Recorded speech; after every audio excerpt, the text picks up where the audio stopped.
के लिए राजगद्दी पे बैठाया है और अपने देव की वसुदेव को जेल से मुक्त किया और प्रेम से निवास कर रहे हैं। इधर वसुदेव देव जी ने विचार किया कि हमारे बालक कृष्ण बलदाव जी 11 वर्ष 56 दिन के रह गए, लेकिन अब पढ़वे को ना गए, विद्यालय ना देखो। और ऐसो बताए और शास्त्र में जो माता पिता अपने बच्चों को पढ़ाते नहीं है, अच्छे संस्कार नहीं देते हैं, तो वो माता पिता कहलाने के अधिकारी नहीं है। शास्त्र कहता है माता शत्रु पिता वैरी, माता शत्रु पिता वैरी ए नवाले न पाठता। जो अपने बच्चों को संस्कार नहीं देते हैं, अच्छे संस्कार नहीं देते हैं, पढ़ाते नहीं हैं, वो माता पिता नहीं, पूर्व जन्म के उनके शत्रु माने गए हैं। इसलिए हमारे बच्चे 10 वर्ष 56 दिन के रह गए, अभी तक विद्यालय ना देखो, इसलिए पढ़ाने के लिए विद्यालय भेजना चाहिए। ऐसा जान करके शांतिपनी गुरु उज्जैन में जा रहते हैं, वहाँ पढ़ने के लिए भेजा है। कृष्ण बलदाव जी ने 64 दिनों में 64 कला विद्याओं को पढ़ लिया है, निधान हो गए। गुरु महाराज ने कहा पूरी विद्या हो गई, जीवन में एक कला नहीं आती है, कोई भी कला आ जाए, गाने की, बजाने की, कहने की, सुनने की, पढ़ने की, कोई भी कला जीवन में एक आ जाती है, व्यक्ति उससे अपना जीवन यापन कर लेता है। एक कला पूरी नहीं हो पाती, पूरा जीवन कर लेता है, लेकिन भगवान ने 64 कला 64 दिनों में सीख ली।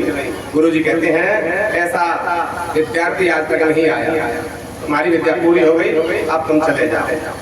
आशीर्वाद गुरु महाराज ने दे रहे हैं, तो भगवान ने कहा तो गुरुदक्षिणा ले लो, आपकी हमारी पढ़ाई के गुरुदक्षिणा ले लो। तो आज उनकी गुरु माता ने कहा है कि हमारा एक पुत्र था, पर्व के समय वो समुद्र में डूब गए, समाप्त हो गया, अगर वहां बेटा ही मिल जाए बस यही दक्षिणा है। भगवान ने समुद्र का अंदर गए, उसमें एक शंकासुर नाम का दैत्य था, भगवान ने उसका वध किया और उसका पेट छील कर देखा तो गुरु का बालक नहीं, एक 5 जन नाम का शंख उसमें मिला है।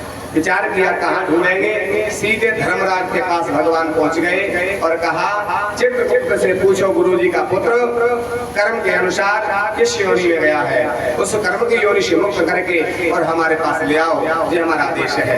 भगवान की कृपा से हम सारे कर्म बंधन से मुक्त हो सकते हैं। अपने कर्म के द्वारा कभी हमारी मुक्ति नहीं हो सकती, क्योंकि हमारे से जाने अनजाने में पाप पुण्य होते रहते हैं, तो पाप बन जाएगा तो उसका प्रायश्चित करना पड़ेगा, पुण्य बन जाएगा तो पुण्य भोगेंगे। इसलिए हमारे कर्म के द्वारा कभी मुक्ति नहीं हो सकती।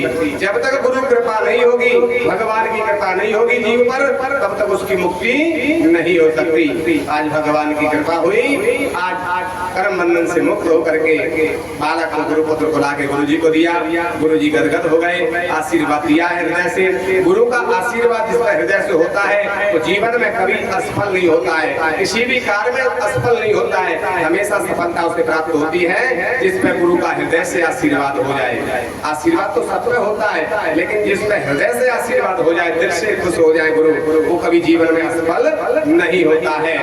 आज हृदय से आशीर्वाद प्राप्त हुआ है। लौट करके कृष्ण बलदाव जी आज आकर के मथुरा में निवास कर रहे हैं। उनकी मैया ने, देव की मैया ने सुंदर भोजन बनाया, भोजन बना के सामने रखा। देव की विचार करती है कन्हैया ने बचपन से माखन मिश्री ज्यादा खायो है, तो थोड़ी सी माखन मिश्री उसमें रख दी थाली में भोजन की। जो माखन देखा कन्हैया की आंखों में आंसू आ गए, कन्हैया रोने लगे। माखन को देख करके भगवान रोने लगे। कहते हैं जिन मैया ने कभी मुझे बासी माखन नहीं खिलाया, अपने हाथ से दूध निकाल के दही जमा करके मक्खन निकाल के ताजी मक्खन खिलाती, और मैया से मैंने झूठ बोल दिया कि आज जाऊंगा, कल दंगल देखूंगा, परसों लौट के आ जाऊंगा। मेरी मैया मुझसे कितना प्रेम करती थी, लेकिन मैंने झूठ बोल के यहाँ मथुरा में आ गया। आज मैया की याद करके कन्हैया रोने लगे। जब कन्हैया रोने लगे, देवकी ने पूछा क्या बात है, लेकिन भगवान को रोए जा रहे, हिलकियां ले लेकर के रो रहे हैं। अब तो वसुदेव जी से कहा कन्हैया भोजन नहीं कर रहा, रो रहा है। वसुदेव कहते हैं कि मेरे तो पास में बचपन से रहा नहीं, मुझे स्वभाव का पता नहीं है। उद्धव जी को भेजा, तुम उनके मित्र हो। मित्र अपने मन की बात मित्र को बता देता है। तुम पूछ लो क्या बात है, कृष्ण क्यों रो रही है, ये मथुरा में उनसे के लिए क्या कमी है जो दुखी है। जाकर उद्धव जी गए, उद्धव ने पूछा अरे कृष्ण हम यादवों से क्या गलती हो गई, आप क्यों रो रहे हो। जैसे ही आज कहा भगवान कहते हैं ऊधो मोए ब्रज बिसरत नाय, हंस सुता को सुंदर कलरव और लक्षण की छाई, ऊधो मोए ब्रज बिसरत नाय। यह मथुरा कंचन की नगरी मणि मुक्ता गढ़माए, ऊधो मोए ब्रज बिसरत नाय। जब ही सुनते आवते वासुकी जिय उमगत फिरनाय, ऊधो मोए ब्रज बिसरत नाय। मुझे उस ब्रज की याद आ रही है, उन गोपियों की याद आ रही है, मैया की याद आ रही है। आज जैसे ही कहने लगे उद्धव जी कहते हैं कृष्ण तुम तो ऐसे रो रहे हो मानो कोई साधारण मनुष्य रोता है, तुम तो भगवान हो। ऐसी कौन सी जगह जहाँ तुम नहीं हो। हरे व्यापक सर्वत्र समाना। तुलसीदास जी कहते हैं कि भगवान तो सर्वत्र है, हरे व्यापक सर्वत्र समाना और प्रेम प्रकट होए भगवान, तुम तो सर्वत्र हो। ऐसी कौन सी जगह तुम नहीं हो।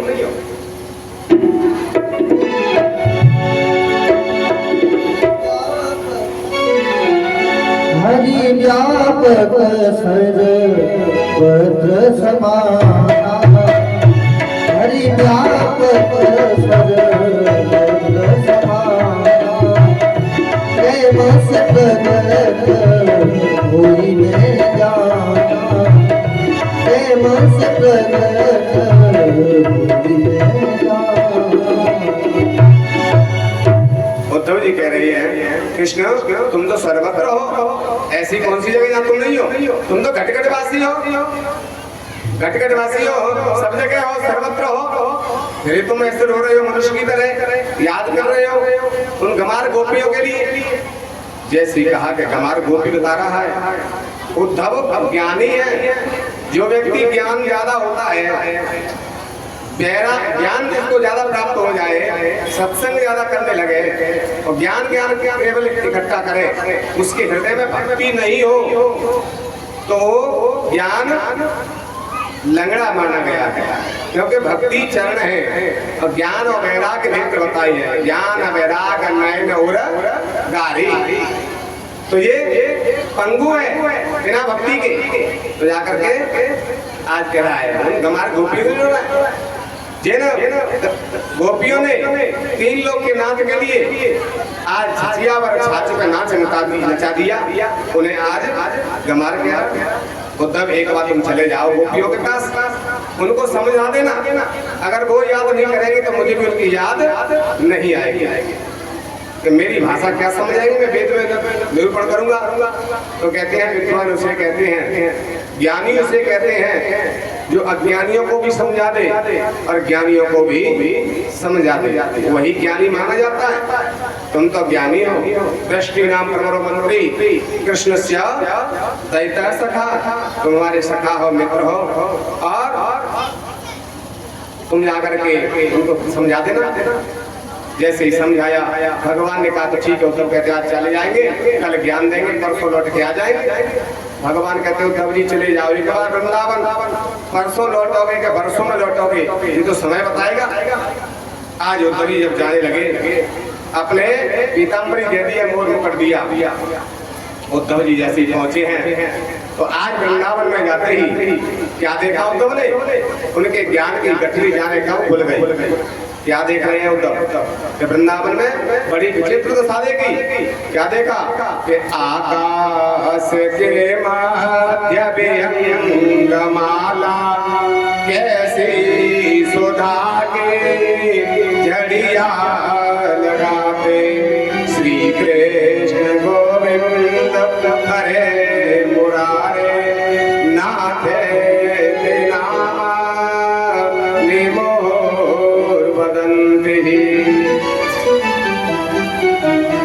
आज क्या देखा, आकाश के मध्य विहंगमाला। विहंगमा ने पक्षी, आपने देखा होगा सायंकाल के समय जब पक्षी अपने अपने घोंसला में जाते हैं तो माला की तरह उड़ते हैं पक्षी, एक माला की तरह लाइन से उड़ते हैं। तो वृंदावन के पक्षी की क्या दशा है?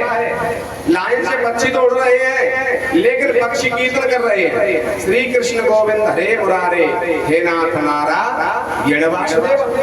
पक्षी भी कीर्तन कर रहे हैं। और क्या देखा कि डार डार और पाठ पर श्री राधे राधे हो। कभी वृंदावन गए हो तो देखना, वृंदावन की दीवार पे जगह जगह लिखा होगा राधे राधे राधे। वृक्ष भी परिक्रमा में मिलेगा, कहीं भी वृंदावन में वृक्ष मिलेगा तो उसमें भी राधे लिखा होगा, राधे राधे राधे। आपने रिक्शा वाला भी देखा हो वृंदावन में, वो भी कीर्तन करता है।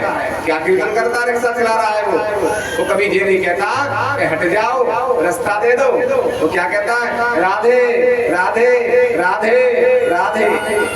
रिक्शा भी चला रहा है तो भी भक्ति राधा रानी की कर रहा है, वो भी भजन कर रहा है। दुकान वाला भी भजन करता है, दुकान की सामग्री आपको दे देगा तो ये नहीं कहेगा पैसे दे दो, सामान देने के बाद कहेगा राधे राधे, इशारा करेगा, मुंह से राधा रानी का नाम जपेगा। वहाँ रिक्शा वाला भी भजन करता है, दुकानदार भी नाम लेते हैं, भक्ति राधा रानी की छाई हुई है। पक्षी भी कीर्तन कर रहे हैं, श्री कृष्ण गोविंद हरे मुरारे हे नाथ नारायण वासुदेव। आकाश के मध्य विहंगमाला कैसी सुधा की घड़िया लगाते, श्री कृष्ण गोविंद हरे मुरारे हे नाथ नारायण वासुदेव। आज उद्धव जी का जितना भी ज्ञान था, आज इनको देख करके, वृंदावन की दशा को देख करके आज सारा ज्ञान की गठरी जाने कहाँ खुल गई, पता ही नहीं चला। जैसे ही पहुंचे हैं वृंदावन में, उन्होंने पूछा हमें राधा रानी से मिलना है, गोपियों से मिलना है। तो उन्होंने कहा राधा रानी से ढूंढने के लिए किसी को बताने की जरूरत नहीं है, ये पानी जो बह रहा है इसके किनारे किनारे आप चले जाओ, जहाँ ये पानी समाप्त हो जाएगा वही राधा रानी और गोपियां मिल जाएंगी। उन्होंने पूछा ऐसा क्यों? क्योंकि ये कोई पानी नहीं है, कोई पनारा नहीं है, कोई खार नदी नहीं है। जब से भगवान कृष्ण गए हैं, राधा जी रोए जा रही हैं, गोपियां रो रही हैं, उनकी आंखों से जो आंसू बह रहा है, उन आंसुओं की ये धारा बह रही है। उद्धव जी की तो ज्ञान की गठरी पता नहीं कहाँ खुल गई। जब से भगवान गए, राधा रोए जा रही, गोपियां रो रही है विरह में, उनकी आंखों के आंसू से ये नदी जैसे खार बहने लगा, पानी बह रहा। आप तो जाकर के उद्धव जी मैया यशोदा से मिले हैं, उनकी आंखों की ज्योति चलेगी रो रो करके, और कानों से सुनाई नहीं देता। नंद बाबा से यशोदा से मिले हैं रात्रि भर, सुबह होते ही आज गोपियों के पास चले गए।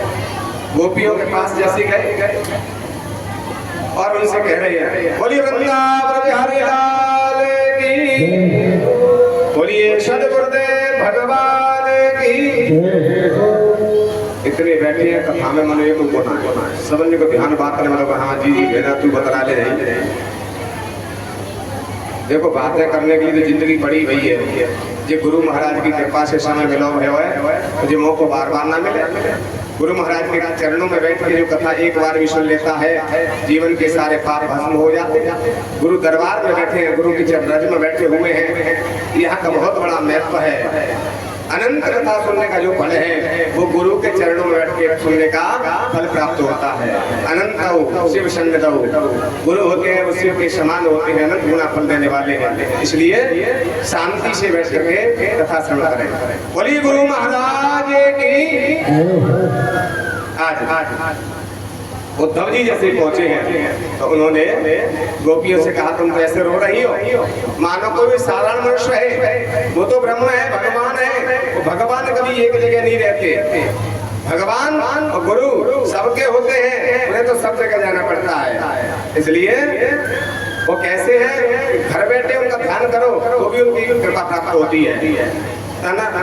बिनु पद चले सुने बिन काना, तो कर बिन कर्म कराए बिना, वो तो ब्रह्म है। आज उनका वर्णन करते हैं विस्तार से, कैसे हैं आनंद रहित सकल सुभोगी और बिनु वाणी वक्ता बड़ जोगी। वो तो ब्रह्म है, उनके लिए तो ऐसे रो रही हो जैसे कोई मनुष्य चला जाए उसके लिए रोते हैं, कोई मनुष्य थोड़ी है, वो तो ब्रह्म है। जैसे ही ब्रह्म का निरूपण किया है तब तक एक घोड़ा आ गया उड़ता हुआ, और घोड़ा को देख करके कहती है गोपियां कूदो हम शिव कारे अजमाए। तू भी काला है, हमारा कन्हैया भी काला है। तो काले जो होते हैं वो दूसरे का दिल चुरा के ले जाते हैं, कभी किसी के काम नहीं आए। वो तो हम शिव कारे अजमाए, कारे ही नागिन के छोना और हित करे दूध पियाए।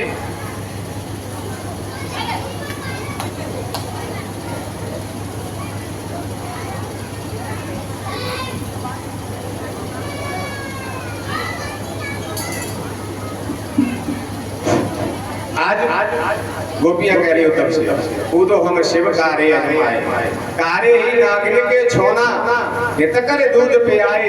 और बड़े भय जब रिंगने लागे, 10 उंगली में खाए। वो तो हम शिव कारे अजमाए। कारे कारे नागिन के छोना होते हैं, नाग होते हैं, कितना भी दूध पियाओ लेकिन वो उंगली में डसेंगे और कुछ नहीं करेंगे। सांप को दूध पियाने से हम तुमको काटेंगे और कुछ नहीं करेंगे। कारे ही कोयल के छोना और हित करे दाग चुनाए। और बड़े भय जब उड़ने लागे और खुद अपने को दहाए। वो तो हम शिव कारे अजमाए, वो तो हम शिव कारे अजमाए। तुम भी काले हो, कन्हैया भी सांवला है, हमारा दिल चुरा करके ले गया, मथुरा में जाके बस गया। और तुम कह रहे हो ब्रह्म में मन को लगाए।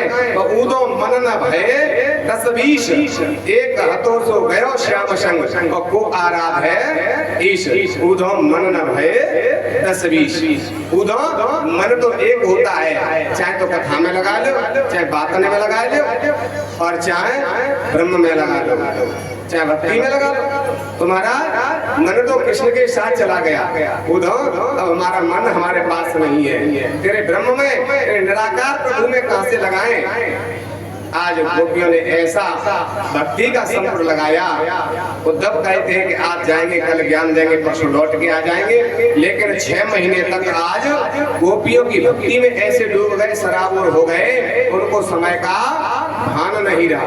6 महीने तक गोपियों के चरणों की रज में धूल में लौट रहे वृंदावन में उद्धव जी, और कह रही हैं मेरे कितने जन्मों के पुण्य रहे होंगे, इन गोपियों के मुझे दर्शन हो गए, जिनकी कथा वेद शास्त्रों में गाई जा रही है।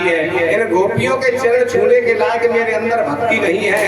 अगर ये गोपी निकल जाए और गोपिन के चरणों की धूल को मैं माथे पर लगा लूं तो मेरा जीवन भी कृत्य हो जाएगा, मेरा जीवन भी धन्य हो जाएगा।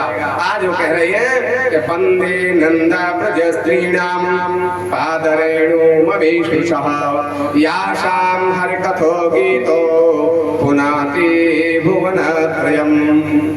जिन गोपियों के गीतों से आज तीनों लोग पवित्र हो रहे हैं। तो वंदे नंद ब्रज स्त्रीणाम पादरेणुमभीषुषः।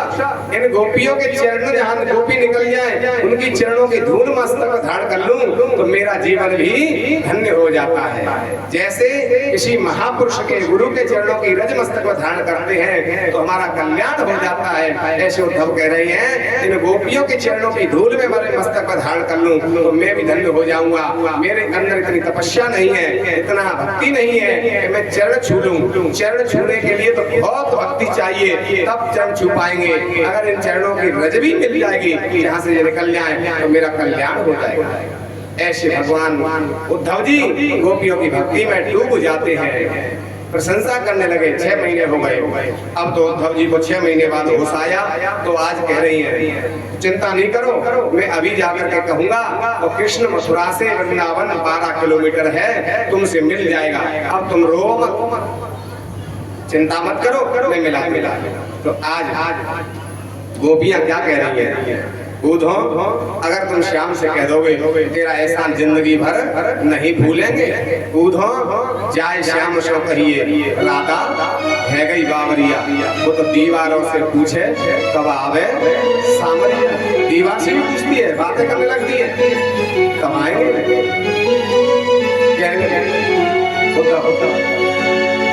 उद्धव जाए श्याम से कहिए,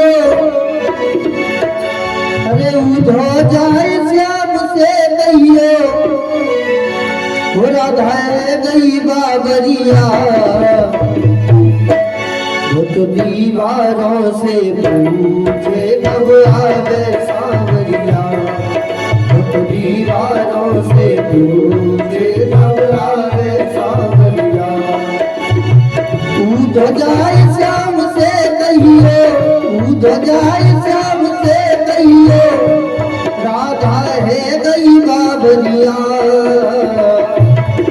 तो दीवारों से पूछे जब आवे सांवरिया तो दीवारों से पूछे जब आवे सांवरिया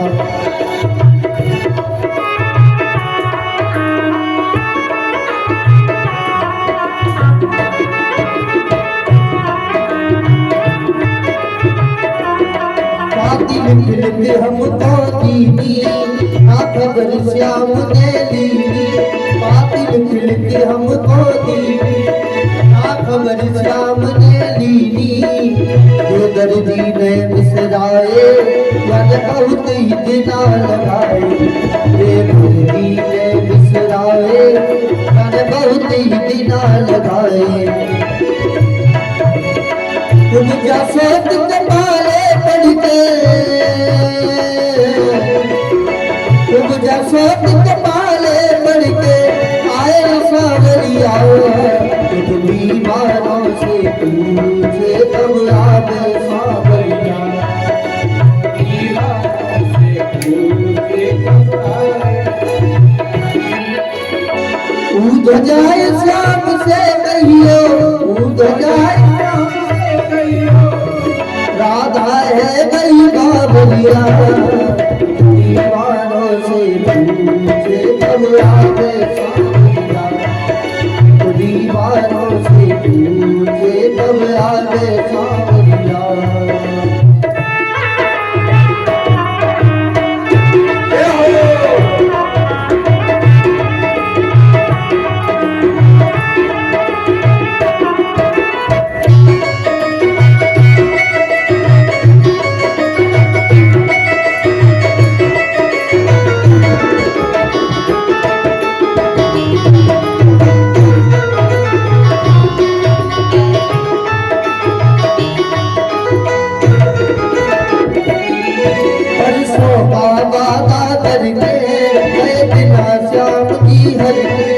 परसों का वादा करके नहीं आए श्याम कई बरसे जब तक न मोहन आए बाप बुझाने निर्माए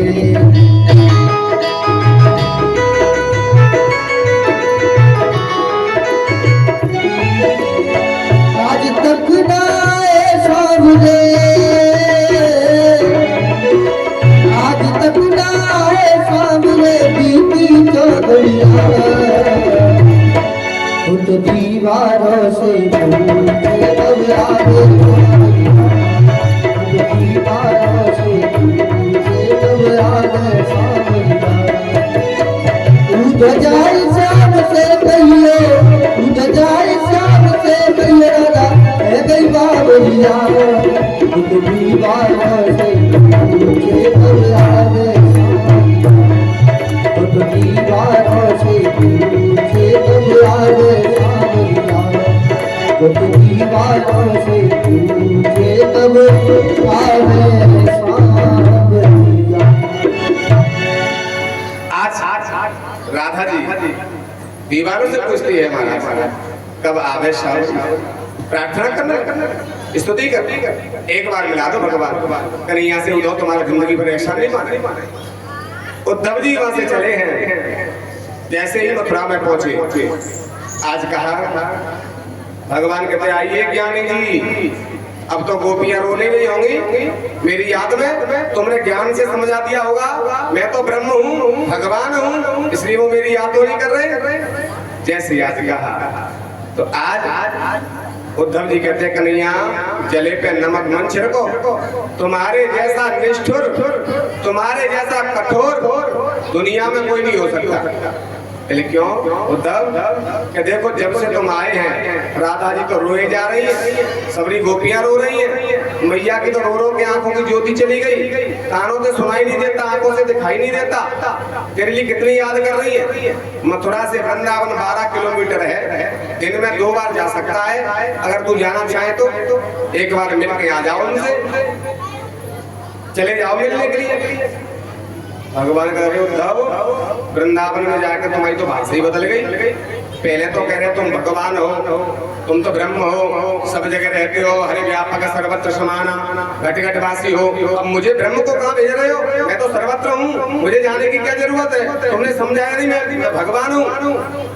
अरे भगवान एक बार तो चले जाओ। भक्त बुलाते हैं तो भगवान चले जाते हैं, वो बहुत याद कर रहे हैं, एक बार चले जाओ। अच्छा भगवान कहते हैं तुम नेत्र बंद करो, उद्धव ने नेत्र बंद किए। भगवान कहते हैं उद्धव नेत्र खोलो। जो नेत्र खोले उद्धव ने तो क्या देख रहे हैं? क्या चमत्कार हो गया कि वहीं तो राधा जी बैठी है भगवान के बगल में, वहीं गोपियां बैठी हैं। उद्धव ने देखा जी तो वृंदावन में रो रही थी राधा जी, तुम्हारे बगल में। भगवान कहते हैं कि उद्धव मैं कभी राधा से अलग नहीं हूँ, ना राधा मुझसे अलग है तो ना मैं राधा से अलग हूँ। तस्मा ज्योतिर्भवे द्वेधा राधा माधव रूपकम। हमारे नाम अलग अलग है राधा कृष्ण, लेकिन हम दोनों एक हैं। राधा से श्याम कभी अलग नहीं होते और श्याम से कभी राधा अलग नहीं होती। जैसे दीपक होता है, दीपक में बाती और दीपक अलग अलग नहीं हो सकते, अगर अलग अलग कर देंगे तो कभी दीपक नहीं जलेगा। ऐसे ही हम राधा और कृष्ण कभी अलग नहीं है, हम तो साथ रहते हैं, कभी अलग हो ही नहीं सकते। नाम दो है लेकिन शरीर एक है, आत्मा एक है। तस्मा ज्योतिर्भवे द्वेधा राधा माधव रूपकम। गोपियां कोई स्त्री नहीं है, वो माने इंद्री, पी माने रस। जो इंद्री निरंतर भगवान कृष्ण की कथाओं का रसास्वादन लेती है, कथाएं निरंतर सुनती है, भगवान की लीला में जो लीन रहते हैं वो गोपी हैं। वो माने इंद्रिय, पी माने पिए, जो निरंतर भगवान का भजन करती रहे, निरंतर भगवान का चिंतन करें, वो गोपी है। गो माने इंद्री भी होती है और गो माने गोपी भी होती है। तो ये इंद्रियां हैं, ये अलग गोपी नहीं है, कोई स्त्री नहीं है। वृंदावन में जितनी भी इंद्रियां हैं वही रूप धारण करके वृंदावन में प्रकट हुई हैं। जितने भी ऋषि मुनि थे द्वापर त्रेता के, वो यहाँ गोपी बन के आए हैं। संत हैं, ऋषि मुनि हैं, वही गोपी बने हैं, कोई स्त्री नहीं है। ये मुझसे कभी अलग नहीं है। संत और भगवंत कभी अलग नहीं होते हैं, जगह लगती अलग रह रही है, लेकिन मैं हमेशा हर भक्त के हृदय में ही निवास करता हूँ। मैं तो घट घट वासी हूँ, ना तो भक्त मुझसे अलग है, ना भगवान भक्त से अलग है, दोनों एक ही साथ है। लेकिन हमारा अहंकार, हमारा अभिमान है, उसकी वजह से भगवान हमें दिखाई नहीं देते हैं। भगवान तो हर घट में बैठे हैं, लेकिन जिसका अहंकार अभिमान समाप्त हो गया है, उसको अपने हृदय में ही भगवान के दर्शन होते हैं। उन्हें कहीं तीर्थ जाने की, मंदिर जाने की जरूरत नहीं पड़ती। लेकिन जिनका अहंकार ज्यादा है वही बस भटक रही है, यहाँ ढूंढ रही है, वहाँ ढूंढ रही है, तीर्थों में ढूंढ रही है, जगह जगह ढूंढ रही है। लेकिन भगवान तो घट घटवासी।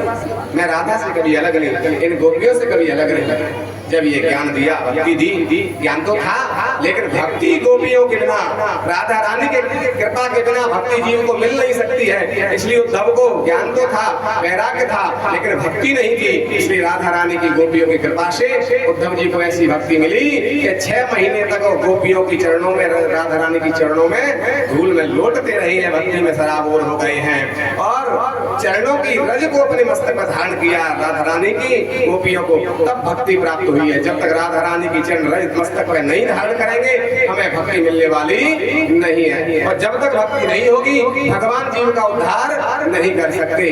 भक्ति जो करता है, भगवान उसकी रक्षा कैसे करते हैं? जिम बालक राखें महतारी। जैसे माँ अबोध बालक की हमेशा रक्षा करती है, अगर वो माँ काम भी करती है लेकिन ध्यान बच्चे का रखती है कि गिर नहीं जाए, चींटा नहीं खा जाए, चींटी नहीं खा जाए, ध्यान बालक पे रहता है और माँ घर का काम करती है। ऐसे जो भक्ति करते हैं भक्त, भगवान उनकी इसी प्रकार से रक्षा करती है। जिम बालक राखें महतारी। तो ये राधा रानी के बिना कृपा की भक्ति प्राप्त नहीं हो सकती। ब्रज रज को मस्तक पर धारण नहीं करेंगे, तब तक भक्ति मिलने वाली नहीं है। उद्धव के लिए भक्ति का संपुट लगाया और बड़े प्रेम से भगवान मथुरा में निवास करने लगे। बोली वृंदावन में हरि लाल की, सद्गुरुदेव भगवान की। श्री सुखदेव जी कहते हैं आज मथुरा को छोड़ करके जो कंस की जो रानी थी अस्थि और प्राप्ति, ये अपने पिता जरासंध के पास पहुंच गए। श्री शुकोवाच, सुखदेव जी कहते हैं कि अस्ति प्राप्तिश्च कंसस्य महेशौ भरतर्षभः मृते भरतर दुःखार्ते यतु दुर्ग्रहान्। पिता के घर चली गई, पितुर्ग्रहान्, पिताजी के घर पहुंची। जरासंध से कहा कि मेरे पति को कंस महाराज के लिए कृष्ण ने समाप्त कर दिया। जरासंध कहता जो हो गया सो हो गया, लेकिन मैं इसका बदला जरूर कृष्ण से लूंगा। अब तो जरासंध ने चढ़ाई कर दी मथुरा के ऊपर। 23 अक्षौणी सेना इकट्ठी करी और मथुरा पे चढ़ाई कर दी। एक दो बार नहीं, 17 बार 23 अक्षौणी सेना लेकर चढ़ाई करी। तो भगवान ने जरासंध को छोड़ दिया और 23 अक्षौणी सेना को 17 बार भी समाप्त कर दिया। जरासंध विचार करता है मैंने एक दो बार नहीं 17 बार प्रयास किया, लेकिन मेरी बार बार पराजय हो रही है। इसका कारण क्या है? विजय कैसे मिलेगी? संतों से, ब्राह्मणों से पूछा है तो ब्राह्मण ने कहा कैसा भी शत्रु प्रबल हो, अगर धर्म का सहारा लेते हैं तो हमारी विजय हो जाती है। कैसे? तो शास्त्रों में बता रहे हैं कि धर्मेण हन्यते व्याधि धर्मेण हन्यते ग्रहा धर्मेण हन्यते शत्रु यतो धर्म ततो जयः। धर्मेण हन्यते व्याधि, हमारे घर में कैसी भी रोग बीमारी हो, असाध्य रोग हो जाए, अगर हम धर्म करते हैं, पुण्य बोल देते हैं महामृत्युंजय भगवान, अगर हमारा रोग बीमारी ठीक हो तो महामृत्युंजय का जाप कराएंगे तो धर्मेण हन्यते व्याधि, उसकी वो व्याधि, वो बीमारी महामृत्युंजय का जाप करने से ठीक हो जाती है, माता का पाठ करने से ठीक हो जाती है। धर्मेण हन्यते व्याधि धर्मेण हन्यते ग्रहा, किसी पे कैसे भी ग्रह खराब चल रहे हो, राहु केतु शनि कोई भी खराब आ जाए, अगर उनका जाप करते हैं, उनका पूजन करते हैं तो वो ग्रह शांत हो जाते हैं। धर्मेण हन्यते व्याधि धर्मेण हन्यते ग्रहा धर्मेण हन्यते शत्रु, हमारा शत्रु ज्यादा बलवान है, हमें विजय नहीं प्राप्त हो रही उसके ऊपर, तो हम धर्म का सहारा लेते हैं, विजय करके यज्ञ करते हैं तो विजय प्राप्त हो जाती है। ये धर्मेण हन्यते शत्रु यतो धर्म ततो जय, जहाँ धर्म है वहीं विजय होती है। जरासंध ने कहा तो मेरी भी विजय यज्ञ करो, मैं 17 बार हार गया, मेरे लिए विजय यज्ञ बैठा दो। 101 ब्राह्मण बुलवाए हैं, कहा मेरे लिए विजय यज्ञ करो। पहले किसमें विजय करनी है? ब्राह्मणों ने पूछा कि तो मथुरा में जाकर के जो कृष्ण बलराम को विजय करनी है। ब्राह्मण कहते महाराज वो तो भगवान है, भगवान पे विजय नहीं होगी, संसार के जो शत्रु हैं उन पे विजय हो सकती है। संसार की अगर कोई कामना है तो संसार की कामना धर्म से पूर्ण होती है, भगवान पे विजय नहीं होगी। वो तो भगवान है कि तुमने तो कहा, शास्त्र में कहा शत्रु कैसा भी हो, धर्म करने से शत्रु में विजय होती है कि महाराज विजय तो होती है, तो मेरे लिए करो, तुम तो प्रारंभ करो, कर्म करो। नहीं महाराज भगवान का नहीं होगी, वो तो अजय है भगवान, उन्हें कौन जीत सकता है। हम तो जा रहे हैं, ब्राह्मण चलने लगे। जरासंध ने तलवार निकाली, अगर मेरे लिए यज्ञ नहीं करी तो तुम सबके सर काट करके गोविंदाय नमो नमः कर दूंगा। अब तो ब्राह्मण घबरा गए, भगवान पे विजय होगी नहीं, और अगर जाते हैं तो ये मारेगा, तो नहीं जाते हैं तो विजय होगी तो मरेंगे। जरासंध कहता है अगर मेरी विजय हो गई तो तुमको मुंह मांगी दक्षिणा दूंगा, तो अगर 17 बार हार गया, ऐसे हार के आया तो मैं तुम्हारे सबकी गर्दन काट के और पूर्णाहुति कर दूंगा सर की। अब तो ब्राह्मण घबरा गए, महाराज अब तो हमारी रक्षा तुम्हारे हाथों में, आप ही रक्षा करो। और भगवान कैसे हैं कि विप्र धेनु सुर संत हिता लीन मनुज अवतार। भगवान का जन्म संत ब्राह्मण की रक्षा के लिए होता है। अब तो हमारी रक्षा तुम्हारे हाथ है भगवान। विजय की यज्ञ प्रारंभ कर दी जरासंध के यहाँ कि प्रभु जो होगा सो देखा जाएगा, हम अपना कर्म कर रहे हैं, ब्राह्मण का काम है कर्म करना, हर जीव को अपना कर्म करना चाहिए, फल की इच्छा भगवान को छोड़ देना चाहिए। श्रेष्ठ कर्म करो जो शास्त्रों में बताया है, वो कर्म करते रहना चाहिए। तो हम तो कर्म कर रहे हैं, हमारा कर्म है यज्ञ करना। आज ब्राह्मणों ने यज्ञ प्रारंभ कर दी। इधर काली अवन 30 करोड़ मृक्षों को लेकर के चढ़ाई करता है मथुरा पे, इधर यज्ञ में ब्राह्मण बैठा लिए जरासंध ने। अब तो भगवान कृष्ण बलराम जी से कहते दादा अब की बार धर्म संकट आ रहा है, अब तो संकट था, लेकिन अब धर्म संकट आ रहा है, धर्म साथ में जुड़ा हुआ है। क्या धर्म? कि जरासंध ब्राह्मणों को बैठा के आया है, अब की जरासंध की विजय करानी है, उसकी हारनी होनी है, तो क्या करें कि हम मथुरा छोड़ के भाग चलो, कि हम क्षत्रिय रण को छोड़ेंगे, कि हम ब्राह्मणों के लिए, संतों के लिए सब कुछ करने को तैयार है, इसलिए तैयार हो। आज काली यवन आ गया, 30 करोड़ मिलिक्षों को लेकर के बलदाव जी से कहा तुम 56 करोड़ यादवों के साथ में ये 30 करोड़ मिलिक्षों से युद्ध करो, काली यवन को वरदान है, इसे युद्ध में कोई जीत नहीं पाएगा। तो आज भगवान काली यवन के सामने पहुंचे मथुरा से और भागने लगे। भागते भागते भगवान मथुरा से आगरा गए और आगरा से भागे तो धौलपुर आ गए, लेकिन काली यवन ने पीछा नहीं छोड़ा। जहां राजा मुचकुंद सो रहे थे, आज उसी गुफा में भगवान घुस गए। काली यवन भी पीछे गया, पीतांबर उड़ा दिया मुचकुंद राजा को, और राजा मुचकुंद के लिए वरदान था जो जगाएगा वो जल के भस्म हो जाएगा। तो सतयुग के राजा थे, युद्ध किया था सतयुग में देवताओं के साथ में, देवासुर संग्राम में देवताओं को विजय दिलाई। देवताओं ने कहा महाराज वरदान मांग लो। मुचकुंद राजा सूर्य वंश में इनका जन्म हुआ, उन्होंने कहा महाराज हम थक गए हैं, हम सो रहे हैं, अगर कोई जगाए तो जल के भस्म हो जाए, वरदान दे दो। तो राजा मुचकुंद सतयुग निकल गया, त्रेता निकल गया, द्वापर को अंत आ गया, लेकिन इनकी नींद पूरी नहीं हुई। भगवान कह रहे हैं कब तक सोएंगे, 3 युग निकल गए, इनको भी जगाना है। काली यवन को वरदान है, युद्ध में नहीं जीतेंगे, इसको भी ठिकाने लगाना है। तो एक पंथ दो एकाकार, भगवान काली यवन के लेकर के वही मुचकुंद राजा की सोरे गुफा में वहां भगवान पहुंच गए धौलपुर में। जैसे ही भगवान अंदर गए, काली यवन ने आकर के पीतांबर झटका और लात मारी मुचकुंद राजा के, तुम यहाँ सो गए हो मथुरा से भाग के। आज जैसी लात मारी, मुचकुंद राजा की नींद खुल गई। जब नींद खुल जाती है, दृष्टि पड़ी है, काली यवन जल करके भस्म हो गया। काली यवन जब जल के भस्म हो गया, भगवान अंदर से आ गए।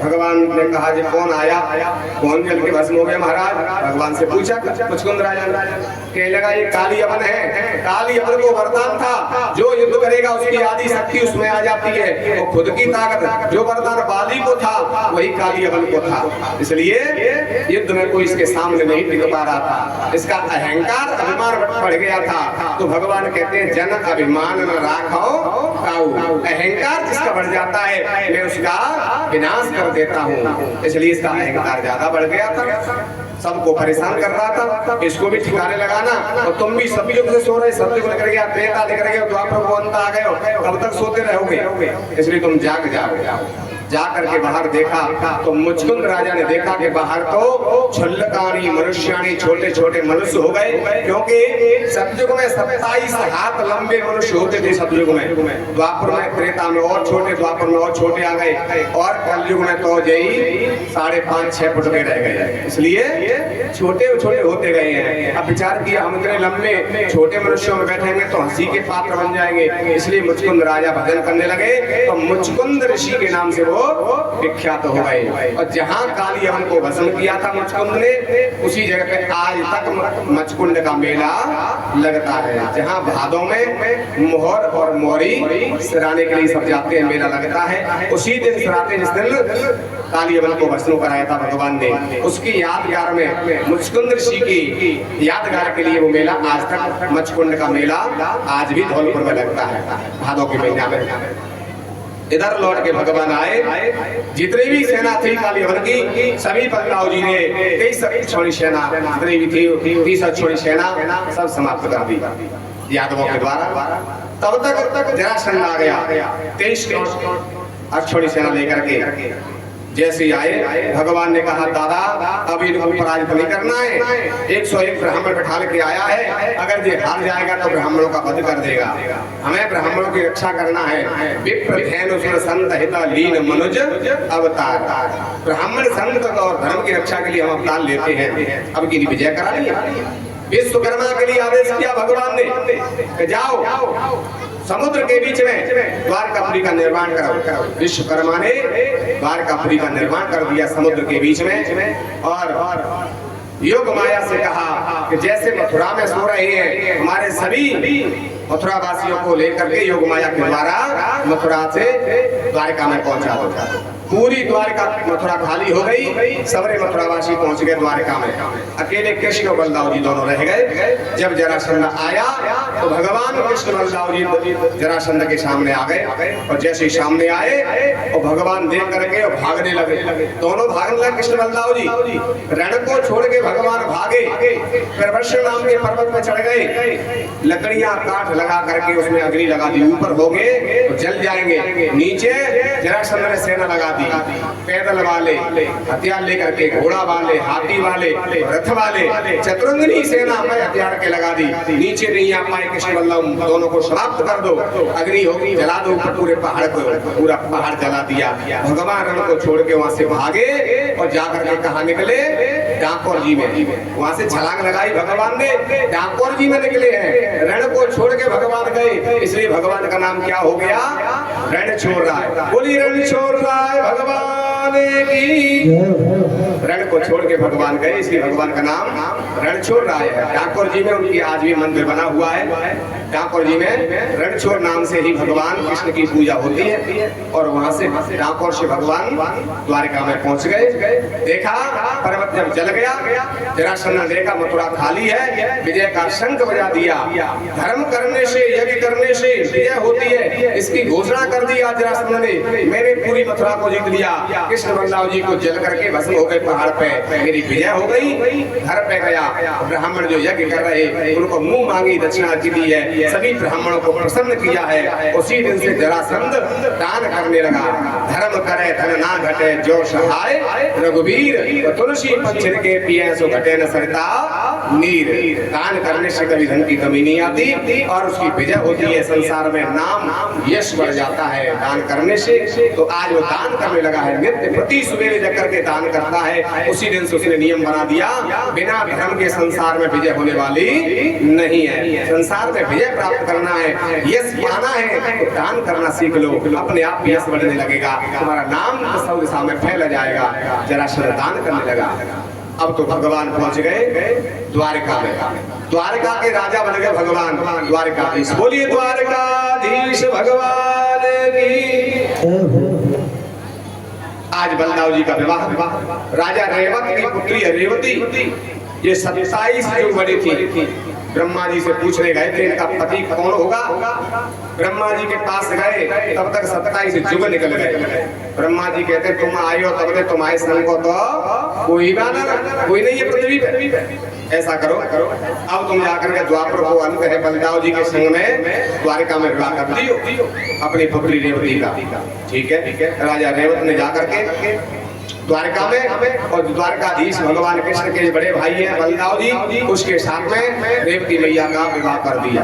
विवाह है कि जब आयो तो सबरे ब्रजवासी हंसने लगे, सबरे द्वारकावासी हंस रहे, अरे दादा ये तुम्हारी बहू ना लग रही, क्योंकि बलदाव जी थे 27 हाथ लंबी थी, सतयुग की नहीं 27 जो बड़ी थी। सबरे कह रहे भैया दादा ये तेरी बहू ना लग रही, क्या बरोबर तो कैसी लग रही है, तेरी अम्मा सी लग रही है, तुम तो लल्लू सी लग रहे हो जाके। अब तो बलदाव जी क्रोध आएगा, क्योंकि क्रोध जब आया बलदाव जी ने रेवती मैया की नार में हल लगाए और मूसल मूड़ पर धर के ऐसो दबायो कि रेवती मैया कन्हा के बराबर रह गई, दबाए। अब तो रेवती मैया घबरा गई कि अब की क्रोध आओ ठाकुर साहब तो जमीन में ही गाड़ देंगे। नाते रेवती मैया बलदाव जी के बरोबर खड़ी ना होती। आपने देखा होगा दाऊ जी गए होंगे तो सामने दाऊ जी खड़े हैं और कोने में रेवती मैया अलग खड़ी है, बरोबर ना खड़ी।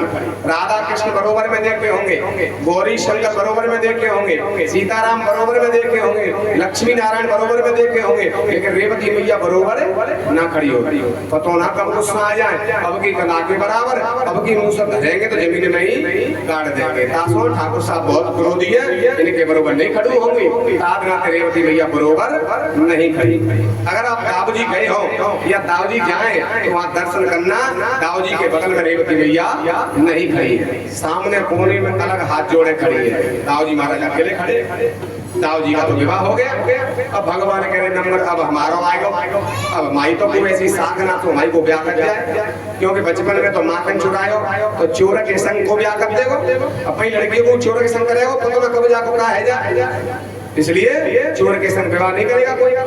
फिर दोबारा से बड़े है गए तो हमारी बात नहीं बन पाई। जो क्षत्रिय होते हैं वो रण में पीठ दिखाते हैं, वो कायर माने जाते हैं, तो हम तो रण को छोड़ के भज जाए, हमारा नाम रथ छोड़ पड़ गया। इसलिए वो वीर राजा हमारे संग विवाह अपनी बेटी का नहीं करेगा। अब विवाह कैसे हो? तो भगवान ने विचार करी कि बिना सेक के सगाई नहीं होती है, सेक के सगाई और भेद है चोरी। भेद ही नहीं लगेगा तो चोरी बा घर में नहीं हो सकती।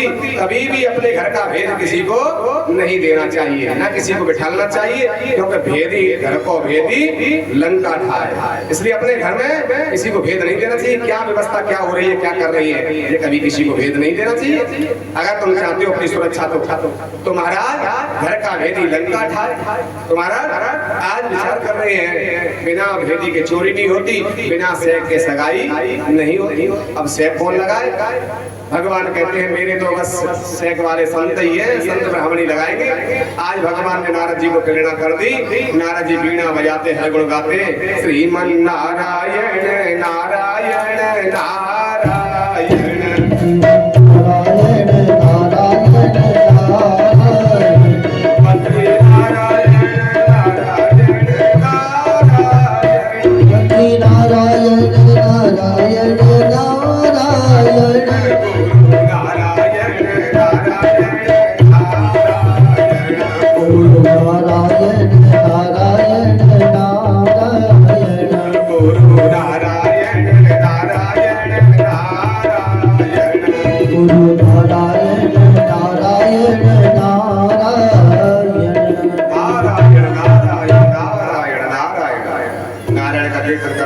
पहुंच गए। कहां पर? कुंडनपुर में, भीष्मक राजा के दरबार में। जैसे ही नारद जी आए, भीष्मक राजा ने स्वागत किया। नारद जी बहुत दिन बाद आए हो। उनकी पूजन किया है, नारद जी का बैठा लाया आसन पर और कहा महाराज हमारे घर में एक बेटी है और जाके ना कोई वर देखो, कहाँ विवाह हो, कैसे हाथ में रेखा पड़ी, कैसो घर मिलेगा, कैसो वर मिलेगा। तो नारद जी तो भाई काम को आई है। नारद जी ने हाथ देखो रुक्मिणी को, आहा तुम्हारी कन्या तो बहुत ही भाग्यमान है, जाए तो पति यशो मिलेगा, तो एक छत्र राज्य होगा, अजर अमर होगा, उसे कोई दुनिया में मारने वाला नहीं होगा, ऐसा इसका पति होगा, तीनों लोक में उसका नाम होगा, ऐसा पति मिलेगा। ऐसी रेखा पड़ी भाई। अब तो कहले महाराज तो कहाँ मिलेगा, कहाँ है घर पर, वो भी आपको पता होगा। कहने लगा इसका विवाह द्वारकाधीश के साथ होगा, द्वारकाधीश के साथ बहुत जोड़ी बनेगी। आज जैसे सुना भीष्म राजा प्रसन्न हो गए। मैं भी चाहता हूँ कि द्वारकाधीश के साथ ही मेरी बेटी का विवाह हो। रुक्मिणी ने जब सुना, संकल्प कर लिया, बराऊं कृष्ण न तो रहाऊं कुंवारी, विवाह करूंगी तो कृष्ण से करूंगी, द्वारकाधीश से करूंगी, अन्यथा नहीं करूंगी। नारद जी ने बताया है, संत की वाणी है, मैं इसको मिथ्या नहीं करूंगी। इसलिए संत ने कहा है, गुरु ने कहा है, मैं तो कृष्ण के साथ विवाह होगा। जब विवाह निश्चित होने को आया तो इसके जो 5 भाई थे, रुक्मिणी ने मना कर दिया, नहीं कृष्ण के साथ नहीं करेंगे, क्योंकि वो तो कायर है, क्षत्रियों में कायर है, रण को छोड़ के भाग गया और द्वारका में जल के बीच में दुबक के रह रहे हुए, ऐसे कायर के संग विवाह नहीं करेंगे। हम गद्दीबंद राजा हैं, वीर राजा होगा, गद्दीबंद होगा, उसके साथ विवाह करेंगे। हम 5 भैया 1 बहन, वो ऐसे कायर के संग विवाह करें नहीं करेंगे। रुक्मिणी ने मना कर दिया, जाकर के जबरदस्ती निमंत्रण भेज दिया, ठीक है भेज दो शिशुपाल के लिए। शिशुपाल के साथ विवाह करेंगे। चंदेली को राजा है, गद्दीबंद राजा है, वीर है, उसके पास बहुत बड़ी सेना है, चतुरंगनी सेना है, बहुत बड़ा राजा।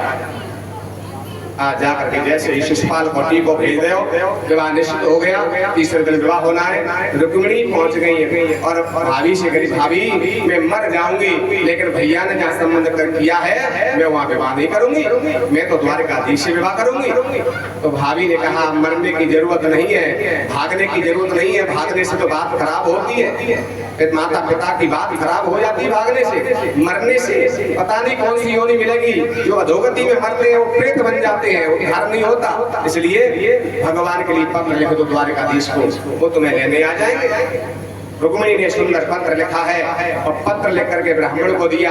ब्राह्मण पत्र लेकर के द्वारका में पहुंचे हैं, द्वारकाधीश को सुनाया है। द्वारकाधीश ने आज पत्र को स्वीकार कर लिया और ब्रह्म मुहूर्त में भगवान आज ब्राह्मण को रथ में बैठा करके और कुंदनपुर को रुक्मिणी को लेने चल दिए। क्यों? वहां विवाह होने जा रहा है, इसलिए भगवान ने देरी नहीं करी। भक्त को भगवान को बुलाने में देर हो सकती है, लेकिन भगवान कभी कृपा करने में देर नहीं करते। मेरे भगवान चल दिए रथ में बैठ करके। सुबेरे बलदाऊ जी ने पूछा कहाँ जा रहे हो? तो कहीं जा रहे हैं। हाँ, कहाँ जा रहे हो? तो ब्राह्मण कह रहे हैं कुंदन को जा रहे हैं, रुक्मिणी से विवाह करके। बलदाऊ वाह बड़े ब्याहू है गयो, ना घर भैया पूछे, ना बड़ो भैया पूछो, ना घर वाला पूछो, ना रिश्तेदार नातेदार पूछे, अकेलो ही ब्याह करने चल दो। बारे ब्याहू ऐसो ब्याहू हम ना देखो, अकेलो ही जा रहे हो, बारात क्यों ना कह रहे हो? कल्ला ब्याह हम जा रहे और सुखारी पाग नाए जहाँ जरासंध के डर की वजह से मथुरा छोड़ी, द्वारका में रह रहे वो शिशुपाल को मित्र है जरासंध नंदवक्र। शिशुपाल सब आवेंगे बारात में तो वहाँ लड़ाई भी हो सकती है। सुखारी पाग ना कर रुक्मिणी मिल जाए, वो हमते ना कह रहे तो हम कहीं पूजा आवे। बलदाऊ जी तो बगल पर है गए और भगवान चले गए। कुंडनपुर में पहुंच गए। भीष्म राजा को पता चला। भीष्म राजा ने आज अपने बगीचा पे ही लाड़ परोसा और मीठा जल पिलाया है। जब हमें लाड़ परोसा मीठा जल जाए समझ जाए क्यों गया? क्योंकि रुक्मिणी तो स्वागत करेगा नहीं, इसलिए भगवान आए हैं, उनको जन्माष्टमी में ही भोजन कराया। भीष्म राजा ने तब से ये परंपरा चल गई, दूल्हा आवे तो जन्माष्टमी में लाड़ परोसा सर्वद पहुंच जाता है। वहीं से परंपरा चली। भीष्म राजा ने भोजन कराया भगवान द्वारकाधीश को। क्यों? मेरा बेटा तो भोजन कराएगा नहीं, स्वागत नहीं करेगा, तो मैं ही भेज दूं। लाड़ परोसा भोजन मीठा भेजा है, सुंदर भोजन कराया। भीष्म राजा कहते महाराज मेरी इच्छा है मेरी पुत्री के साथ आप विवाह करो। आज भगवान ने स्वीकार कर लिया। आपकी इच्छा है, पिता की इच्छा हो तो वहाँ स्वीकार कर लेना चाहिए। आपकी इच्छा है तो ठीक है, आपका हक बनता है कन्यादान करने का। भीष्म राजा ने कन्यादान करके भगवान को दिया। कन्या मेरे हाथ में नहीं है, मेरे घर में बेटे की चलती है। बड़े बच्चे हो जाते हैं तो माता पिता की घर में नहीं चलती, बच्चों की चलती है। तो महाराज अब तुम स्वीकार करना, ऐसा कह करके कन्यादान करके दे दिया रुक्मिणी का। भगवान ने कन्यादान लिया है और शिशुपाल को पता चल गया, दंतवक्र को पता चल गया, रुक्मिणी को पता चल गया कि जाकर के कृष्ण आ गए। तो रुक्मिणी गया शिशुपाल से कहा क्यों? तुम्हारे सामर्थ्य हो तो विवाह करवावे, माता पूजन करवे जावे। मैया को पूजन होता है विवाह से पहले, वो सामर्थ्य नहीं होए तो पथैया रखे घरे पूजा कर लो, ब्याह करके ले जाओ। कृष्ण चलो लिया है। अच्छा ठीक है, हम क्या कायर है? अहंकार आ गया, अभिमान आ गया। चतुरंगिनी सेना लगा दी, पैदल वाले, घोड़ा वाले, हाथी वाले, रथ वाले, मैं हथियार की चतुरंगिनी सेना लगा दी।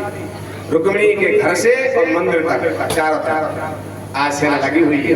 भगवान रथ को लेकर के पहुंच गए मंदिर में। जैसे ही रुक्मिणी ने मैया की पूजा की, मैया से प्रार्थना की, हे माँ आज तक जो मैंने पूजा की उसका आशीर्वाद कि आज मेरे पति द्वारकाधीश हों, ऐसा आशीर्वाद दो।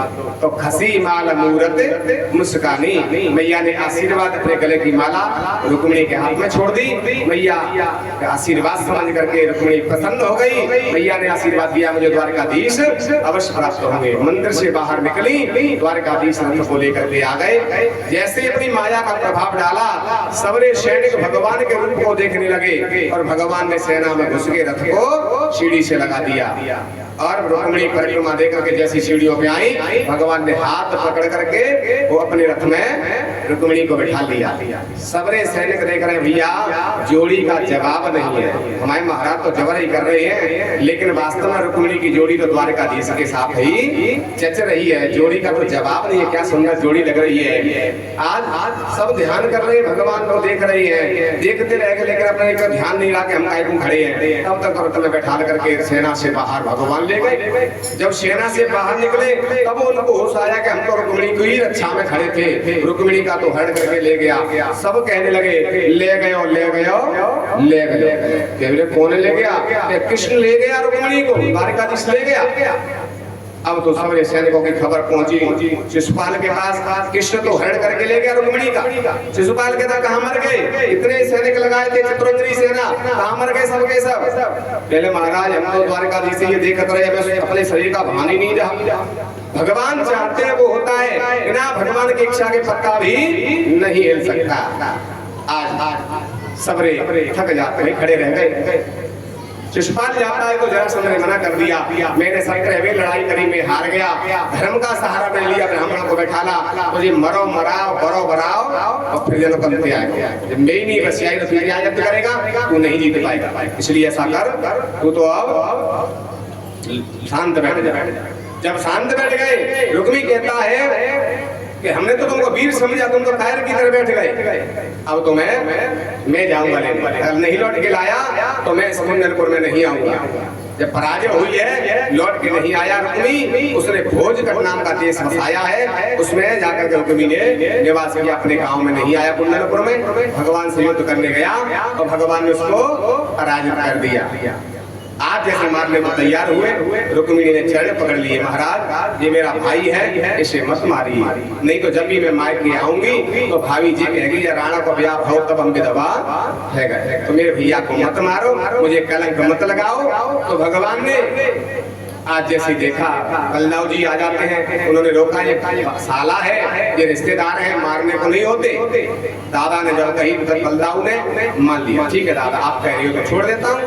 आज बलदाऊ कहते हैं जब विवाह होगा रुक्मिणी को तो पलिका पे धान बह जाएंगे, तो भैया कहाँ पे आवे को मार देगा, तो क्या बैठा ले। रुक्मिणी को पकड़ के रथ में बैठा लिया, भैया चाहिए धान में पलिका पे, विवाह होगा तो आज जीत करके भगवान कहते हैं रुक्मिणी से कि तुम्हें हरण करके नहीं ले जाएंगे, जीत के ले जाएंगे तो तुम्हारा नाम भजोर पड़ जाएगा, बजा के लाए। और रण में जीत करके ले गए और रुक्मिणी को साथ ले गए, कुछ सखियों को ले गए, द्वारका में भगवान पहुंच गए और भगवान का बड़ी धूमधाम से आज द्वारका में पहला विवाह हो रहा है। सभी सखियां आज मंडप में बैठ गए हैं और सुंदर विवाह हो रहा है। सभी सखियां गा रही हैं, क्या कह रही हैं, लागे मनमोहन, आज लाडो का विवाह है, क्या कह रही सखियां गा रही है मंडप के नीचे, लाडो को विवाह है, गाते हो जब लाडो मन भावन के संग पड़न लागी भामर का गीत है, विवाह हो रहा है। लाडो मन भावन के संग पड़न लागी, हरे हरे पड़न लागी भावरिया, लाडो मन भावन के संग पड़न लागी, हरे हरे पड़न लागी भावरिया, पड़न लागी भावरिया, पड़न लागी भावरिया,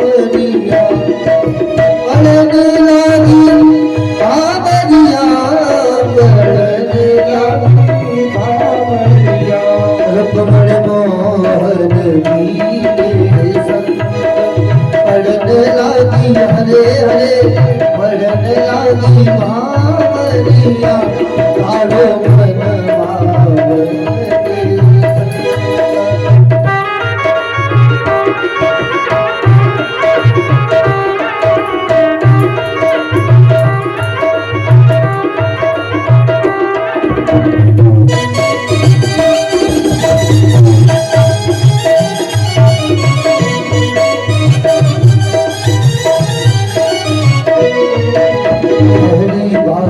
पढ़ने लगी जब दूजी को नंबर आया, पहली बार पढ़ने लगी जब दूजी को नंबर आया, दूजी बार पढ़ने लगी तीसरी को नंबर आया, लाडो मन भावन के संग पढ़न लागी, हरे हरे पढ़न लागी भावरिया, लाडो मन भावन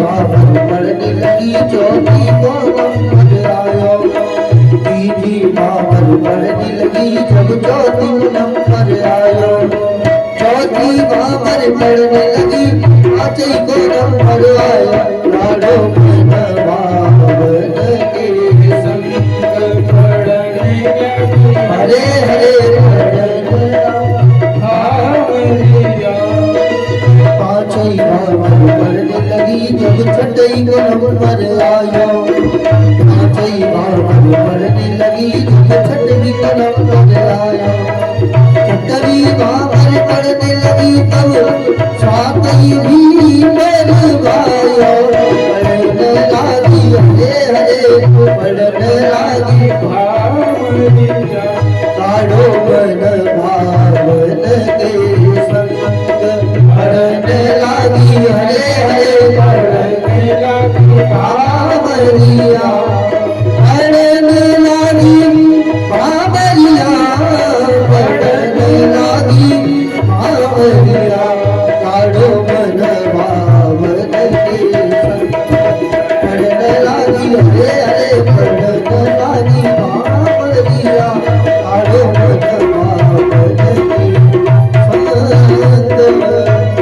आज भगवान का विवाह हुआ तो सबरी संज्ञा कह रही है कितनी जोड़ी सुंदर लग रही है। आज कैसा सुंदर लग रहे हैं भगवान, किसने सजाया तुझे सामने, कितना सुंदर लग रही है सभी याद। किसने सजाया तुमको मोहन बड़ा प्यारो लागे बड़ा सोना लागे बड़ा प्यारा लागे बड़ा सोना लागे किसने सजाया तुमको मोहन किसने किसने सजाया है तुमको मोहन किसने सजाया तुमको मोहन बड़ा प्यारा लागे लागे लागे बड़ा सोना लागे प्यारा लागे बड़ा सोना लागे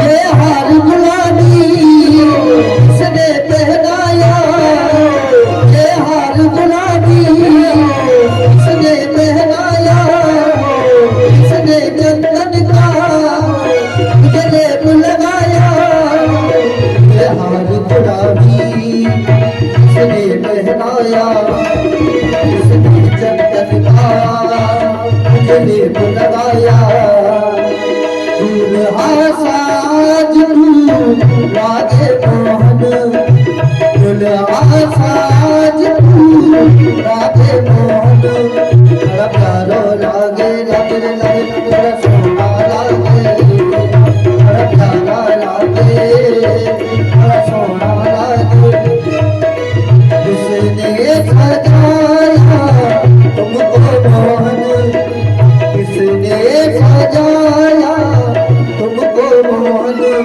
बड़ा प्यारा लागे बड़ा सोना लागे बड़ा प्यारा लागे बड़ा सोना लगे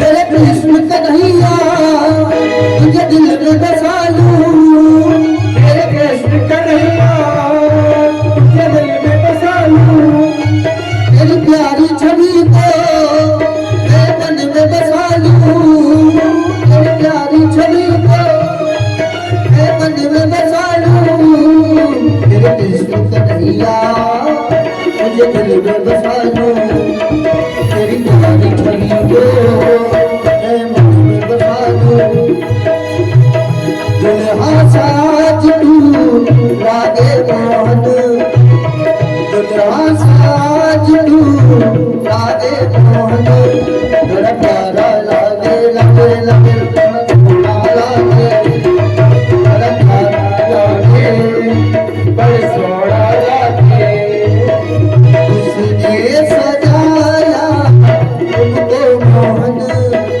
जिसने सजाया तुमको मोहन बड़ा प्यारा लागे बड़ा सोना लागे बड़ा प्यारा लागे बड़ा सोना लागे बड़ा प्यारा लागे बड़ा सोना लागे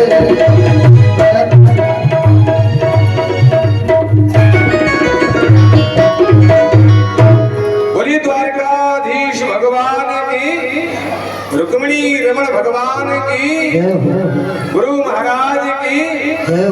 आज भगवान का रुक्मिणी के साथ में बड़े धूमधाम से विवाह हुआ है। बड़ा उत्सव मनाया है, बहुत दिनों तक ये उत्सव चलता रहा। कई दिनों में ये विवाह संपन्न हुआ भगवान का, और उसके बाद में बड़े प्रेम से भगवान रुक्मिणी के साथ में निवास कर रही है। और इनके रुक्मिणी का पहला बेटा हुआ जिसका नाम है प्रद्युम्न, और इसको सोवर में से हरण करके संबरासुर ले गया, क्योंकि बताया है संबरासुर का वध करने वाला भगवान कृष्ण के पहले पुत्र होगा, वही वध करेगा। इसलिए संबरासुर तैयार बैठा था, इसको हरण करके ले गया, समुद्र में फेंक दिया।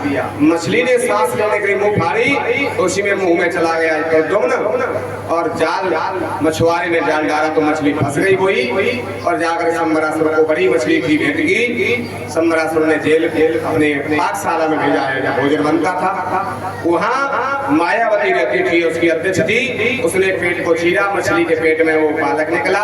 मायावती माया में निपुण थी, थोड़े ही समय में अपनी माया के द्वारा प्रद्युम्न महाराज के लिए युवा अवस्था प्राप्त हो गई, और हाव भाव करके प्रेम से रहने लगी, पत्नी जैसा प्रेम करने लगी। तो आज जैसे ही पत्नी जैसा प्रेम करने लगी, तो आज कहने लगे प्रद्युम्न महाराज, मेरी तो माँ होकर के मुझसे ऐसे हाव भाव कर रही हो। तो मायावती कहती है, मैं तुम्हारी माँ नहीं हूँ, मैं तुम्हारी पत्नी हूँ। पहले के जन्म में आप कामदेव थे, भोले बाबा की दृष्टि से भस्म हो गए, इसलिए मैंने प्रार्थना की तो उन्होंने कहा कि कृष्ण तनय हो यह पति तोरा। द्वापर में कृष्ण का पहला बेटा होगा रुक्मिणी से, वही तुम्हारा पति होगा कामदेव, संबरासुर की रसोई में मिलेगा। तो आप मेरे पति हैं, मैं आपकी पत्नी हूँ। तुम्हारी तो माँ रुक्मिणी है, पिता तुम्हारे द्वारकाधीश है। संबरासुर हट करके लाया, आज इनको क्रोध आया। आज गदा लेकर के संबरासुर से युद्ध करने गए, युद्ध में जाकर के इनकी गोविंदाय नमो नमः कर दी। आज इसके संबरासुर को समाप्त किया, और उनके पुत्र को राजा बना करके अपनी पत्नी मायावती को लेकर के आज प्रद्युम्न जी आ गए द्वारका में। सभी द्वारकावासी बड़े प्रसन्न हैं, और पूछा जे कौन है? नारद जी कहते हैं, जो तुम्हारी बहू है। ठीक है, न पाप है, गंद बहू आ गई। रुक्मिणी तुम द्वार वज्र ले लेते भाग गए, ब्याह करके लड़का लेके आ गए, जो सोवर में चला गया, बड़ा हो गया, ब्याह करके लेके आ गए, द्वार वज्र ले लो। रुक्मिणी खुश हो गई, मेरा बेटा विवाह करके आ गया। बहू की खुशी कितनी होती है, रोटी जिमावे चाहे नहीं जिमावे, लेकिन खुशी तो साफ बहुत होती है। रोटी दे चाहे ढक्का दे, वो बात की बात है, लेकिन बहू की खुशी तो बहुत हो। खूब दरवाजे है, बड़े प्रेम से दरवाजे लिए हैं, बड़े प्रेम से निवास किया। भगवान को चोरी लगी है मणि की, तो जाकर मणि ढूंढने गए। जामवंत से युद्ध हुआ है, 27 दिन भगवान का युद्ध हुआ जामवंत से, और जाकर के वहाँ मणि को जीत के लाए हैं। और वहाँ जामवंती से भगवान का दूसरा विवाह हुआ। 17 दिन ने चोरी लगाई थी मणि की, इसलिए विचार के दुश्मनी हो गई राजा से, तो अपनी बेटी सत्यभामा का भी विवाह भगवान से कर दिया। तो भगवान का तीसरा विवाह सत्यभामा से हुआ, मणि दहेज में मिली। चौथा विवाह भगवान का यमुना से हुआ, यमुना महारानी से हुआ, कालिंदी से। पांचवा विवाह भगवान का मित्रविंदा से। छठवां विवाह 7 साण एक ही नाथ में नाथ करके नाग नीति के साथ में भगवान का 7वां विवाह हुआ। और छठवां विवाह, 7वां विवाह भद्रा से, 8वां विवाह लक्ष्मणा से। ऐसे भगवान के एक एक करके 8 विवाह हुए। ये भगवान की अष्टपट रानी हुई है। संबरासुर की और जो भौमासुर था, जब भौमासुर की जेल में 16,100 कन्या बंद थी, भौमासुर ने प्रतिज्ञा की 20,000 कन्या हो जाएंगी तब मैं उनसे विवाह करूंगा। इसलिए 16,100 कन्या हो गई। सबने प्रार्थना द्वारकाधीश के पास में प्रार्थना की, तो आज द्वारकाधीश आज वहाँ आते हैं। भौमासुर की रक्षा मुर नाम का दैत्य करता था नगर की, भगवान ने मुर नाम के दैत्य का वध किया, तो भगवान का नाम मुरारी पड़ गया। बोले मुरारी भगवान की। मुर नाम के दैत्य का वध करने से भगवान का नाम मुरारी पड़ा। और भौमासुर से युद्ध हुआ भगवान का। भौमासुर को आज परास्त भगवान ने किया है, उसके ऊपर विजय हुई। 16,100 कन्याओं से कहा तुम्हारी जहाँ इच्छा हो, जिस राजकुमार से विवाह करना चाहो वहाँ चली जाओ। लेकिन 16,100 कन्याओं ने जब भगवान द्वारकाधीश को देखा तो मंत्रमुग्ध हो गई कि महाराज आपके चरणों को छोड़ करके अब हम कहीं नहीं जाएंगे, क्योंकि कोई राजकुमार हमसे विवाह नहीं करेगा। या तो हम गलत मार्ग पर निकल जाए, वैश्यावृत्ति करने लगे, या फिर मर जाए। बस दो ही मार्ग है। भगवान कहते हैं गलत काम करने की जरूरत नहीं है। जीवन में एक बार गलत काम कर दिया, तुम्हारी बदनामी जिंदगी भर के लिए हो जाएगी। ये कलंक कभी मिटने वाला नहीं है, इसलिए मरने की जरूरत नहीं है, गलत काम करने की जरूरत नहीं है। जहाँ संसार के रास्ता बंद हो जाते हैं तो मेरे दरबार में आ जाओ, मेरा दरबार सबके लिए हमेशा खुला रहता है। भगवान ने 16,100 कन्याओं को एक ही मुहूर्त में द्वारिका में सबके साथ में विवाह भगवान का हुआ। तो भगवान के कितने विवाह हो गए? 16,108 विवाह हुए। सभी रानियों के साथ में भगवान प्रेम से निवास कर रही है। सबके अलग अलग भवन बने हुए हैं द्वारिका में। 16,108 अलग अलग भवन हैं, उनमें सबके साथ भगवान निवास कर रहे हैं। और सभी रानियों से 10 बेटा हुए और रुक्मिणी से एक कन्या उत्पन्न हुई। कितना बड़ा भगवान का परिवार।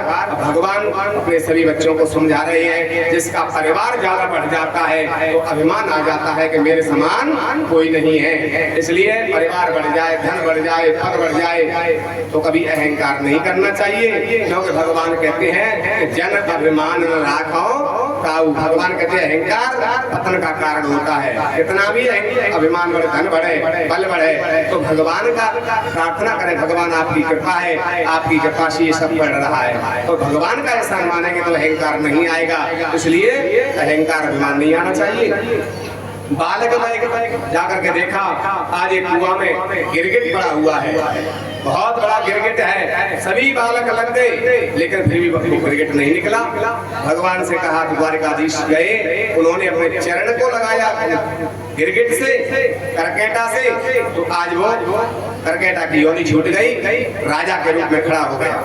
और कहना, महाराज भगवान ने पूछा, अरे अभी तुम करकेटा थे, मनुष्य कैसे बन गए, कौन हो? तो आज वो कहता है, नृपो नामा नरेंद्रो मिच्छा को तनया प्रभो दाने स्वाख्या मयानेषु यदि ते कर्णमस्पृशः।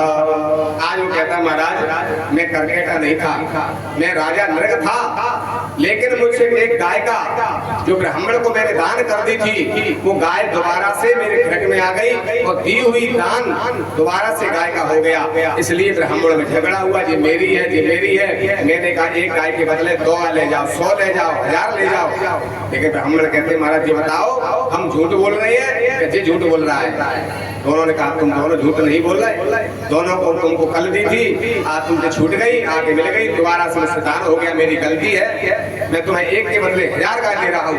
लेकिन ब्राह्मण कहते हैं कि हम गाय नहीं लेंगे, आप ये बताइए मैं झूठ बोल रहा हूँ कि नहीं? दूसरा कहता तो मैं झूठ बोल रहा हूँ कि नहीं? तो आज जाकर तुमको क्रोध आ गया, राजा न्याय नहीं कर रहा, जाओ तुम करकेटा की तरह नार हिला रहे हो, तुम करकेटा बन जाओ, गिरगिट बन जाओ। तो इसकी वजह से मुझे श्राप लगा हुआ था ब्राह्मणों का। तो मैं राजा नृग था, नित्य खिरक उदान करता था, नित्य दान करता था। तो मैं जब मरने के बाद धर्मराज के पास गया तो चित्रगुप्त ने कहा कि महाराज इनके पुण्यों की गिनती नहीं हो सकती, स्वर्ग के तारे गिने जा सकते हैं, पृथ्वी के कण गिने जा सकते हैं, सर के बाल गिने जा सकते हैं, लेकिन राजा नृग के पुण्य गिनती नहीं हो सकते। इतने पुण्य हैं। और पाप इनका एक मुहूर्त का पाप है। इनको ब्राह्मणों का श्राप लगा है, इनको गिरगिट बनना पड़ेगा, करकेटा बनना पड़ेगा। अब राजा की इच्छा है, राजा पुण्य भोगे या पाप भोगे। तो जो हल्का होता है वो आगे आगे दिखेगा। हल्की वस्तु पानी में डाल दो तो ऊपर आ जाती है, और वजनदार जो वस्तु होती है वो तरे में चली जाती है। तो हल्के व्यक्ति की पहचान है जो आगे आगे उले, आगे आगे दिखे, लोग कहें हाँ बड़े व्यवस्थापक है, आगे बहुत सेवा कर रही है, तो समझ लो ये व्यक्ति हल्का है, इसके अंदर वजनदारी नहीं है, वही आगे आगे उलता। तो महाराज वो पाप हल्का था, मेरे मुंह पे आ गया। मैंने कहा धर्मराज से कि मैं पहले पाप भोगूंगा, पुण्य तो मेरे बहुत है, इसलिए मुझे गिरगिट की योनि मिल गई। गिरगिट में जब बन गया तो जाकर के मैंने भूख लगी तो मैंने कीड़े खा लिए, तो कीड़े खाए तो और पाप बन गया। तो सतयुग से सतयुग निकल गया, त्रेता निकल गया, द्वापर को अंत आ गया, लेकिन मेरे कर्मों का अंत नहीं हुआ। तो आज भगवान के यहाँ दरबार में मैं मौके में पड़ा था, भगवान को आपकी कृपा से ही उद्धार होगा, गुरु की कृपा से ही उद्धार हो सकता है संसार में। अपने कर्मों के द्वारा, अपने दान पुण्य से, अपने भजन से चाहे कि हमारा उद्धार हो जाए, कभी नहीं हो सकता है। तो गुरु कृपा हो जाएगी तभी हमें जीवन से मुक्ति प्राप्त होगी। आवागमन से जन्म मरण के चक्कर से गुरु कृपा से बच सकते हैं, अन्यथा हमारा ऐसा कोई कर्म नहीं कर सकते जिससे हमारा उद्धार हो जाए। राजा नरक जैसा का उद्धार नहीं हुआ। तो आज आपके चरणों का स्पर्श हुआ तो मेरे सारे पाप भस्म हो गए और मुझे मनुष्य की योनि प्राप्त हो गई। तो आज भगवान अपने पुत्रों को बता रहे हैं, समझा रहे हैं कि देखो राजा नरक से भूल से गाय का दान हो गया जो ब्राह्मण को दे दी थी उसका। अगर ब्राह्मण पे जो वस्तु दान में आ गई है, अगर कोई दुबका के ले जाए, चुरा के ले जाएगा, तो जाकर के उसको ऐसा बताया है कि 60,000 वर्ष मल मूत्र का उसे कीड़ा बनना पड़ता है।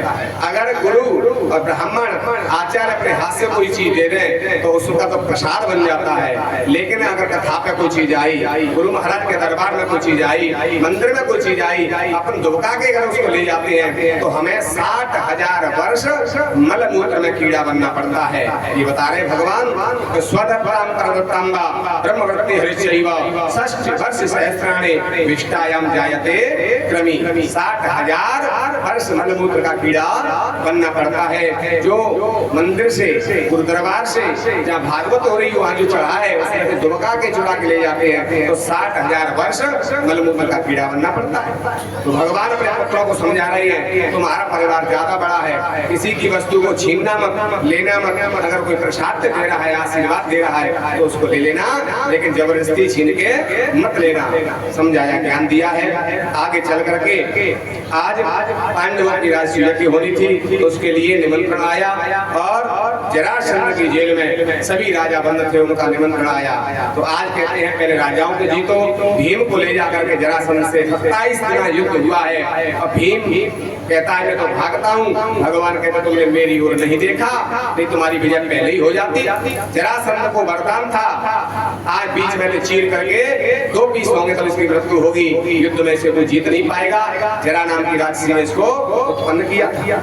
तो आज भीमसेन ने भगवान की ओर देखा, जरासंध को बीच में से चीर के उल्टा जब फेंका है तो पीठ से पीठ मिली और जरासंध की गोविंदाय नमो नमः हो गई है। भीम के द्वारा जरासंध का भगवान ने उद्धार करवाया, सभी राजाओं को जेल से मुक्त किया है। फिर पांडवों की राजसूय करवाई है। उस राजसूय में सबको आप व्यवस्था बांटी गई अलग अलग, क्योंकि भंडारा बड़ा होता है तो एक ही बस की बात नहीं है, सबको विभाजन किया जाता है तभी बड़ी व्यवस्था बनती है। जैसे कल गुरु पूर्णिमा का जो भंडारा है कोई एक व्यक्ति इसको नहीं कर सकता, गुरु महाराज कहते हैं सभी गांव वाले आकर के अपनी बड़ी व्यवस्था संभालें। तो ऐसे ही बड़े भंडारे होते हैं वो गांव को दिए जाते हैं, तुम्हारा पानी, तुम्हारी खीर, तुम्हारा साग, तुम्हारा पुआ, तब जाके वो व्यवस्थाएं बड़ी वाली बनती हैं। तो पांडवों ने जो राजसूय की है सबको अलग अलग काम बांटा है और बांटने के बाद भगवान ने कहा कि मेरा कार्य रहेगा, जो पत्तल होंगी झूठी पत्तल मैं उठाऊंगा, क्योंकि दान करने से, यज्ञ करने से जो पुण्य मिलता है वो पत्थर उठाने से उसे प्राप्त हो जाता है। तो ये काम भगवान ने स्वीकार किया और वहाँ प्रथम पूजा भगवान की कृष्ण की रखी गई है। तो जरासंध शिशुपाल गालियां देने लगा, 99 गाली तक भगवान ने कुछ नहीं कहा। जैसे 100 गाली पूरी हो गई, क्योंकि वरदान दिया था 100 गाली तक देगा तो मैं क्षमा कर दूंगा, क्योंकि शिशुपाल के 4 हाथ आए थे और इसकी भगवान ने बताया, संतों ने बताया जिसकी गोदी में 2 हाथ गिर जाएंगे कोई हाथ से इसकी मृत्यु होगी। तो भगवान द्वारकाधीश ने जब ये लिया था तो जाकर के इनके 2 हाथ भगवान की गोदी में टपक गए। तो कहा भगवान के द्वारा इसकी मृत्यु होगी। इसकी माँ ने कहा कि कृष्ण मेरा बेटा 100 गालियां दे, 100 अपराध कर दे, तब तक तू क्षमा कर देना। भगवान ने वचन दिया था, आज 100 गालियां दी भगवान से। शिशुपाल ने भगवान बोले नहीं, जैसे 1 से 1 गाली दी भगवान का सुदर्शन चक्र निकला और शिशुपाल की गोविंदाय नमो नमः कर दी, उसमें ज्योत निकली है वो भगवान में समा जाती है। बोलिए द्वारकाधीश भगवान की। भगवान ने आज शिशुपाल का उद्धार किया, दंतवक्र, जरासंध सबका उद्धार करने के बाद पांडवों की राजसूय कराई। प्रथम पूजा द्वारकाधीश की हुई और उसके बाद बड़े प्रेम से यहाँ निवास करने लगे। श्री सुखदेव जी कहते हैं आगे चल करके आज भगवान का एक मित्र थे, आज वो बहुत ही गरीब थे। श्री सुखोवाच सुखदेव जी कहते हैं कि कृष्ण स्यासी सखा ब्राह्मणो ब्रह्म वेक्तमः विरक्तेन्द्रिया यथेशो प्रशांतात्मा जितेन्द्रियः। आज आज भगवान के एक मित्र थे बचपन में साथ में पढ़े थे, बहुत ही गरीबी थी, लेकिन कभी भगवान से कुछ मांगा नहीं, भजन नृत्य किया लेकिन मांगा नहीं कुछ भी। तो आज कहने लगे भगवान से नहीं रहा गया, पूरा जीवन गरीबी में निकल गया। तो भगवान आज संत बन के आ गए। सुदामा जी के घर पे और सुशीला घर पे थी, आज भिक्षा मांगी है भगवान ने। जैसे भिक्षा मांगी संत बन करके, तो आज कहते हैं सुशीला कह रही महाराज हमारे घर में तो सोवर है कि भगवान लौट गए। फिर अगले महीने आए तो फिर कह दिया हमारे घर में सोवर है। फिर तीसरे महीने भगवान संत बन के आए, फिर सुशीला ने कह दिया सोवर है। जब इस प्रकार से बार बार कहा तो आज भगवान तीसरे महीने कहते हैं अरे सुशीला तुम्हारे घर में ऐसी कैसी सोवर भई है, क्योंकि मूल पड़ जाए 11 दिन में मूल लग जाए, सोवर निकल जाए, ज्यादा कड़ी मूल हो सर्प मूल हो तो 27 दिन में उतर जाती है। तुम्हारे घर में 3 महीने हो गए मूल ही नहीं निकली, सोवर नहीं निकली। आज सुशीला के आंखों में आंसू आ गए, महाराज हमारे घर में ऐसी कन्या ने जन्म लिया है, लगता है पूरा आधा जीवन से ज्यादा निकल गया और हमारे घर की सोवर नहीं निकली है, क्योंकि इनके घर में एक दाना भी नहीं है दान करने के लिए। तो महाराज दरिद्रता रूपी कन्या ने जन्म लिया है हमारे घर में, तो हमारे घर में दरिद्रता रूपी कन्या ने जन्म लिया है, पता नहीं ये कब गरीबी कब हमारी सोवर निकलेगी। भगवान कहते हैं सुशीला तुम्हारे जो पति हैं सुदामा जी महाराज, उनके मित्र हैं द्वारकाधीश, बचपन में संग पढ़े हैं। एक बार तुम उनको अपने मित्र से मिलने द्वारका भेज दो तो तुम्हारे घर की हमेशा के लिए सोवर निकल जाएगी, तुम्हारी गरीबी निकल जाएगी। जब इस प्रकार से कहा तो आज कहकर के भगवान द्वारकाधीश संत बन के आए थे, क्योंकि भगवान के अपने भक्तों के लिए स्वयं चल के आते हैं कष्ट दूर करने के लिए, कोई न कोई माध्यम बना करके उनके कष्ट दूर करने के लिए भगवान जरूर आते हैं। सुशीला को आके बताया। आज सुशीला कहती है महाराज मैंने सुना है कि बचपन के तुम्हारे मित्र हैं द्वारकाधीश, तो तुम्हारे साथ में पड़े हैं। आज सुदामा जी गदगद हो गए, सुशीला अब तूने मुझे बचपन की याद दिला दी। हम और द्वारकाधीश एक साथ सांदीपनी गुरु के यहाँ उज्जैन में पढ़े हैं, लेकिन हर व्यक्ति की किस्मत अलग होती है। देखो पढ़ते तो एक विद्यालय में, लेकिन किस्मत जुदा जुदा है। आज वो मेरा मित्र द्वारका का राजा है, तो हम अपनी झोपड़ी में गुजारा कर रहे हैं, पढ़े दोनों साथ हैं और किस्मत अलग अलग निकल गई। इसलिए वो हमारा मित्र तो है, तो महाराज उनसे मिलने चले जाए कि नहीं गरीबी आ जाए तो कभी अपने मित्र के यहाँ नहीं जाए, मित्र को लगेगा कुछ मांगने आया होगा, इसलिए गरीब हो तभी किसी रिश्तेदार के पास नहीं जाए, क्योंकि रिश्तेदार भी पहचानेंगे नहीं, क्योंकि गरीबी मेट देती है, गरीबी मेट देती है। जो रिश्ते खास होते हैं वो पढ़ाई अपने होने लगते हैं जब पैसे पास होते हैं। इसलिए महाराज गरीबी आ जाए कभी अपने रिश्तेदार के पास हाथ फैलाने नहीं जाए, वो कभी साथ नहीं देंगे, इष्ट मित्र के पास नहीं जाए। अगर गरीबी आ जाए संकट आए तो सिर्फ भगवान के दरबार में जाए या गुरु के दरबार में जाए, और किसी के आगे हाथ नहीं फैलाए, ये तो निराशा ही हाथ लगेगी, कभी तुम्हें कुछ नहीं मिलेगा। इसलिए मैं मित्र के यहाँ नहीं जाऊंगा। सुशीला कहती महाराज मांगने थोड़ी कह रहे, कुछ मांगने जाओ, अपने मित्र से मिलने तो जा सकते हो, एक बार चले जाओ। सुशीला जैसी कहती है आज प्रसन्न हो गया, हाँ मैं जा सकता हूँ, लेकिन ऐसा बताया है मित्र के यहाँ जाए, गुरु के यहाँ जाए, संत के पास जाए, भगवान के दरबार में जाए, कथा में जाए, कभी खाली हाथ नहीं जाना चाहिए। खाली हाथ जाओगे तो खाली हाथ ही लौटोगे, इसलिए कुछ देना चाहिए, तब कुछ आशीर्वाद मिलेगा। तो महाराज मेरे मित्र के लिए कुछ मेरे पास नहीं है। सुशीला कहती चिंता नहीं करो, मैं व्यवस्था करती हूँ, आप तैयार हो जाए, एक बार अपने मित्र से मिले आओ। मांगना कुछ नहीं है, सिर्फ मिले आओ, क्योंकि भगवान के पास जाने से ही सारे कष्ट दूर हो जाते हैं, मांगने की जरूरत नहीं है। ऐसा बताया है कि मांगन के मरे वो भलो जो पर घर मांगन जाए। भगवान हमारे हैं, हम भगवान के हैं, तो मांगना क्या।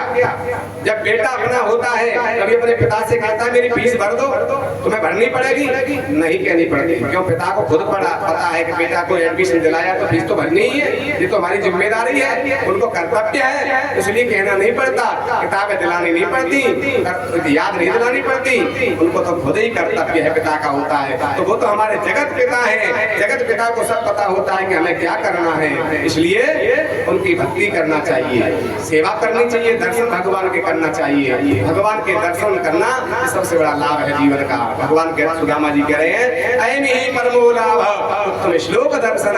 जो अपने गुरु के भगवान के दर्शन करते हैं तो सबसे बड़ा जिंदगी में उनको लाभ दर्शन का है। हम कितना भी धन कमा लें, कितना भी पद मिल जाए, एक दिन मरने पर यही पड़ा रह जाएगा। लेकिन हमने जो जीवन में दर्शन कर लिए हैं, हमने जो दान किया है, बस यही हमारे साथ आ जाएगा और सब यही पड़ा रह जाएगा। कितना भी धन वैभव हो, सब यही पड़ा रह जाएगा। तो आज सुदामा जी कहते हैं मैं द्वारकाधीश के दर्शन करने अवश्य जाऊंगा। सुशीला ने ला करके 4 मुट्ठी चावल बांध करके आज दे दिए और सुदामा जी तैयार हो गए, लेकर के जा रहे हैं। आज कह रही है, सुशीला कह रही है महाराज अब तो मिलने के लिए आप चले जाओ, मैंने ये आपके लिए व्यवस्था कर दी है।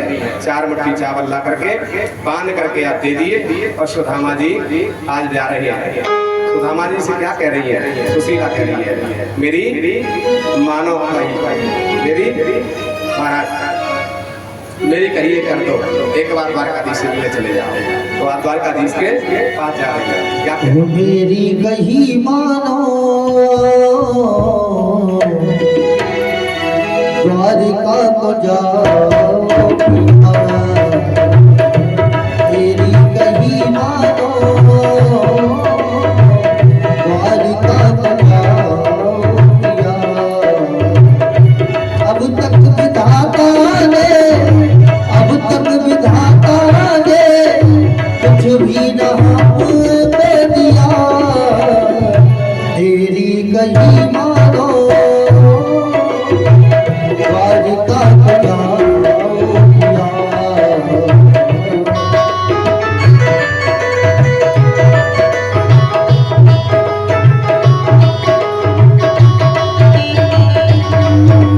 कहे सुशीला स्वामी राजा कृष्ण बड़े दानी, कहे सुशीला स्वामी राजा कृष्ण बड़े दानी। बहुत बड़ी है नादानी कदर श्याम ने ना जानी, बहुत बड़ी है नादानी कदर श्याम ने ना जानी। कई दिनों से हमने तुमने, कई दिनों से हमने तुमने भोजन नहीं किया, मेरी कही मानो द्वारिका को जाओ पिया। मेरी कही मानो द्वारिका को जाओ पिया। जय हो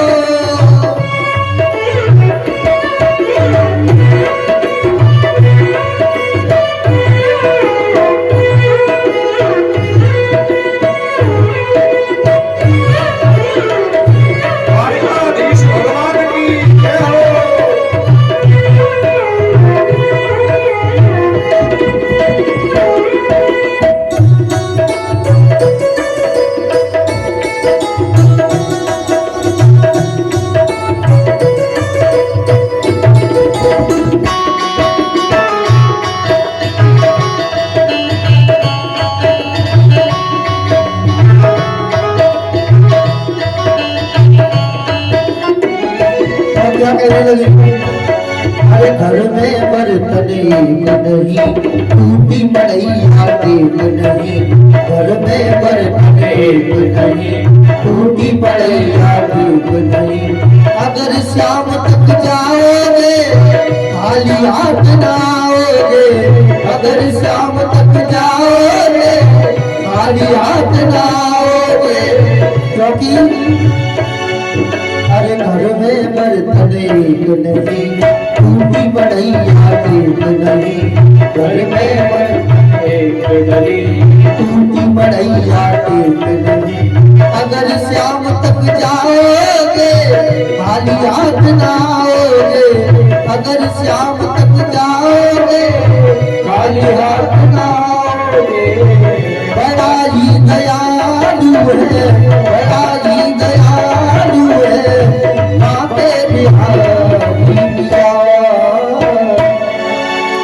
ओ मेरी कही मानो द्वारिका को जाओ पिया। मेरी कही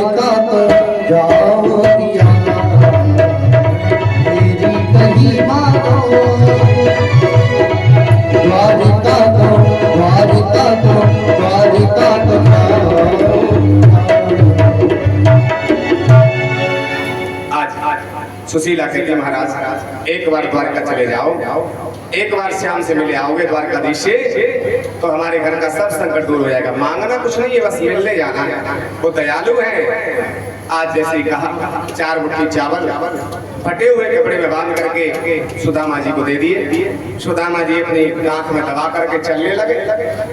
अब शरीर की एक एक हड्डी दिख रही है, कमजोर शरीर है।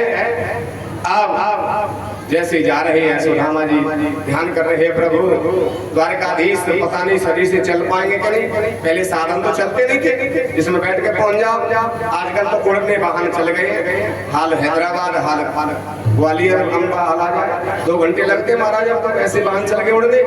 पहले तो पैदल ही यात्रा होती थी, कहीं भी जाना है तो पैदल जाते थे, महीने में साल में यात्रा होती थी। सुदामा जी जा रहे हैं, आज घोटली कांध में दबा करके चल दिए। चलते चलते गए, थक गए, 1-2 कोस चल पाए होंगे, पसीना पसीना हो गए, थक गए। विचार किया, पेड़ के नीचे बैठ गए, कहने लगे द्वारकाधीश हम पे ना चलो जाए रो, कितनी दूर होगी थी द्वारका, अगर कोई बुलाना हो तो बुलाए ले, नहीं हम तो आएंगे निकल के अब फिर लौट जाएंगे। ऐसे थक गए हैं, पेड़ के नीचे बैठ गए। तो भगवान कहते हैं जो भक्त मेरे पास आने के लिए कदम बढ़ाता है तो मैं उसके लिए 60 कदम उस पर कृपा करने लेने आ जाता हूँ। भगवान कहते हैं जो तू आवे एक पग मैं आऊं पग 60, और जो तू कर रो काठ को मैं लोहे की लाठ।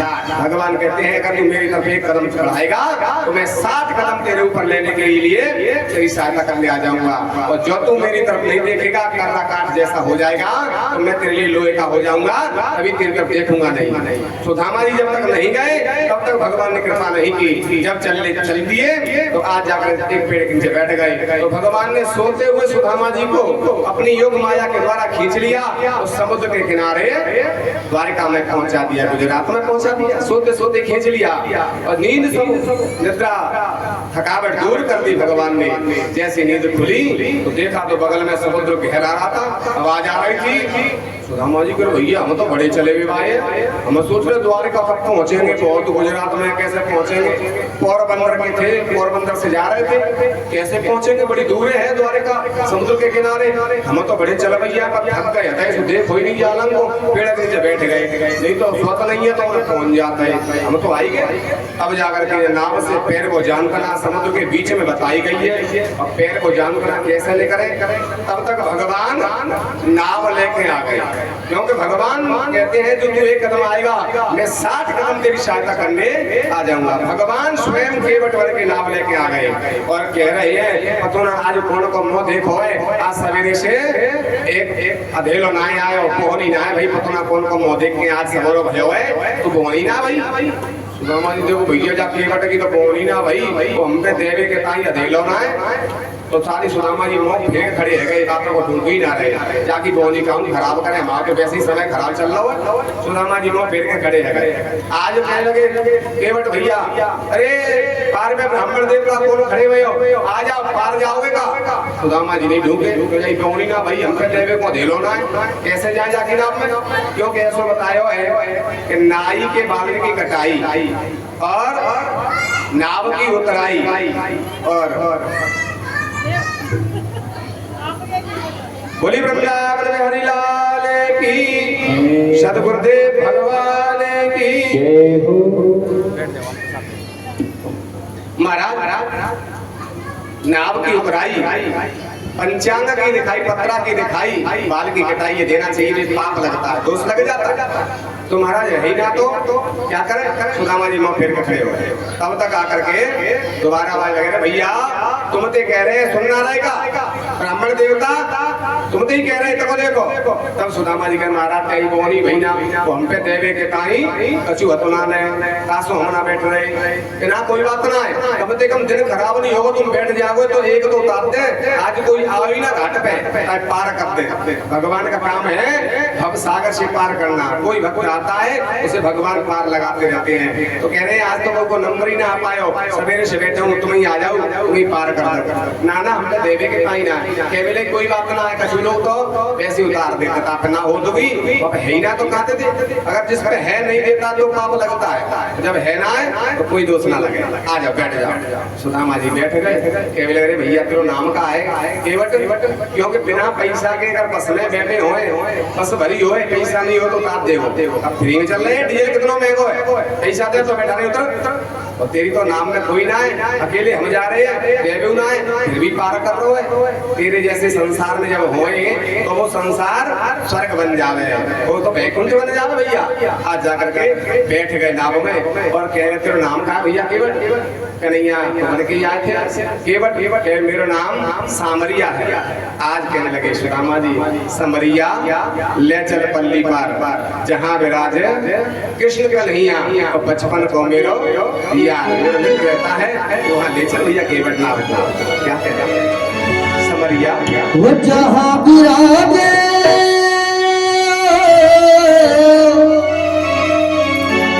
जहाँ विराजे कृष्ण कन्हैया, अरे बचपन को मेरा यार सवरिया, चल पजली पार सवरिया, चल पजली पार सवरिया, चल पजली पार सवरिया, चल पजली पार सवरिया, चल पजली पार। जहाँ विराजे कृष्ण कन्हैया, जहाँ विराजे कृष्ण कन्हैया, बचपन को मेरा यार सवरिया, चल पजली पार सवरिया, चल पजली पार। अब गुड़े सब तेरे अर्पण, अब गुड़े सब तेरे अर्पण, पाप पुण्य सब तेरे अर्पण, पाप पुण्य सब तेरे अर्पण। बुद्धि सहित मन तुम्हें समर्पण, बुद्धि सहित मन तुम्हें समर्पण। मैं तेरे चरणों की दासी, मैं तेरे चरणों की दासी, तू मेरा वरदान सवरिया, चल पजली पार सवरिया, चल पजली पार।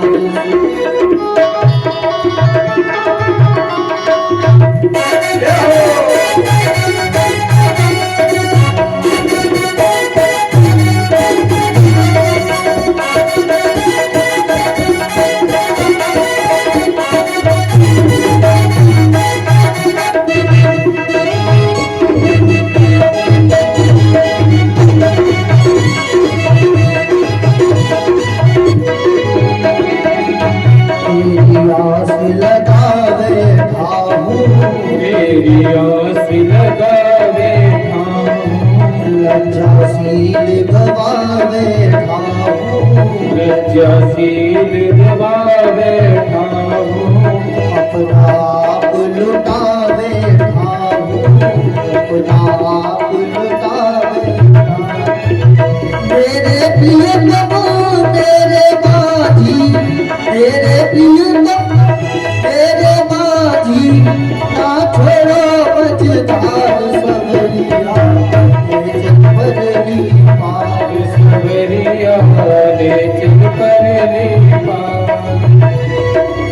जहाँ विराजे कृष्ण कन्हैया, जहाँ विराजे कृष्ण कन्हैया, बचपन को मेरा यार सवरिया, चल पजली पार सवरिया, चल पजली पार। आज सुदामा जी कह रहे केवट से समरिया ले चल पल्ली पार, जहाँ विराजे कृष्ण कन्हैया, बचपन को मेरो या मेरा मित्र रहता ले चले।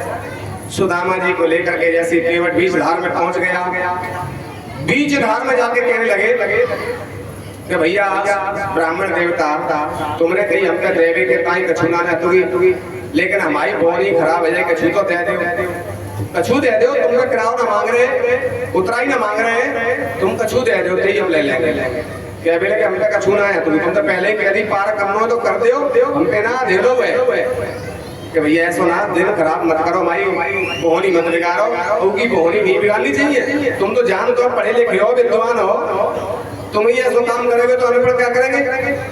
क्या बोले सुनो भैया केवट सुन सामरिया, वो तो पहले ही कह दी हम पे कछु है ना, क्या तो सबका है ऐसी बात ना है, सब कछु है, सब ऐसा बात ना। कई लोग कहते हैं गरीबी दिखाते हैं, महाराज हिलो ना आपकी मरे जा रहे हैं, और नेक्स्ट सगाई भाई आ जाता हूँ हाल ही कह देंगे 3 साल के तो बैर हाउस में गेहूं भरे हैं, सरसों भरी है, साबुना ने भयो, और जहाँ पे गन्नो जमीन है ये सब जाहिल है, मोड़ी राज्य करेगी ये समझ लो स्वर्ग में आ जाएगी। और वैसे देवी कह दो भाई महाराज मर रही है, जाकर देवी को दिल तो हो है पर जाकर हिलो ना है, ऐसा महाराज ने कृपा कर। तो देवी के ना रोते हैं, सबको आदत बन गई है, इसलिए ब्राह्मण देवता तुम दे दो कुछ तुम हो ऐसी बात नहीं। अच्छा सामरिया सही बतावे, हम पे जो हत होता है को नहीं ले लो, भगवान कह रहे हैं कि जो को ना ले तो तय तो मैं लेता हूँ, कहा है तुम पे तय दे दो कि हम पे है गरीबी दरिद्रता, भाई को ना ले तो भगवान कहते ही को तो हूँ आऊँ ला गरीब को संकल्प कर, क्योंकि गंगा की धार में जो संकल्प करते हैं वो अनंत गुणों फल है जाए, तो लाऊ तो संकल्प गरीबी को जितनी तय गरीबी है भाई वो संकल्प करके दे दो। बीच धार में आज पूरी जितनी गरीबी थी सुदामा जी की, आज भगवान ने कृष्ण ही द्वारकाधीश ही सामरिया बन के आए, केवट बन के आए, जितनी गरीबी थी सबका संकल्प करके ले लिया। और भगवान ने सुदामा जी को जो ऐसी द्वारकापुरी सोने की है, विश्वकर्मा को आदेश किए जाओ मेरा आदेश है सुदामापुरी बना करके सोने की तैयारी कर दो, विश्वकर्मा के लिए आदेश किया, सोने की सुदामापुरी बन करके दर तैयार हो गई। और जितना भी दर्द था सब भगवान ने गरीबी को दान करके समुद्र के बीच में संकल्प करके ले लिया और अक्षय वरदान दे दिया, कुबेर के भंडार खोल दिए हैं सुदामा जी के यहाँ। भगवान जब देते हैं तो किसी को पता नहीं चलता, भगवान देते हैं तो चप्पर फाड़ के देते हैं, भगवान जब लेते हैं तो चमड़ी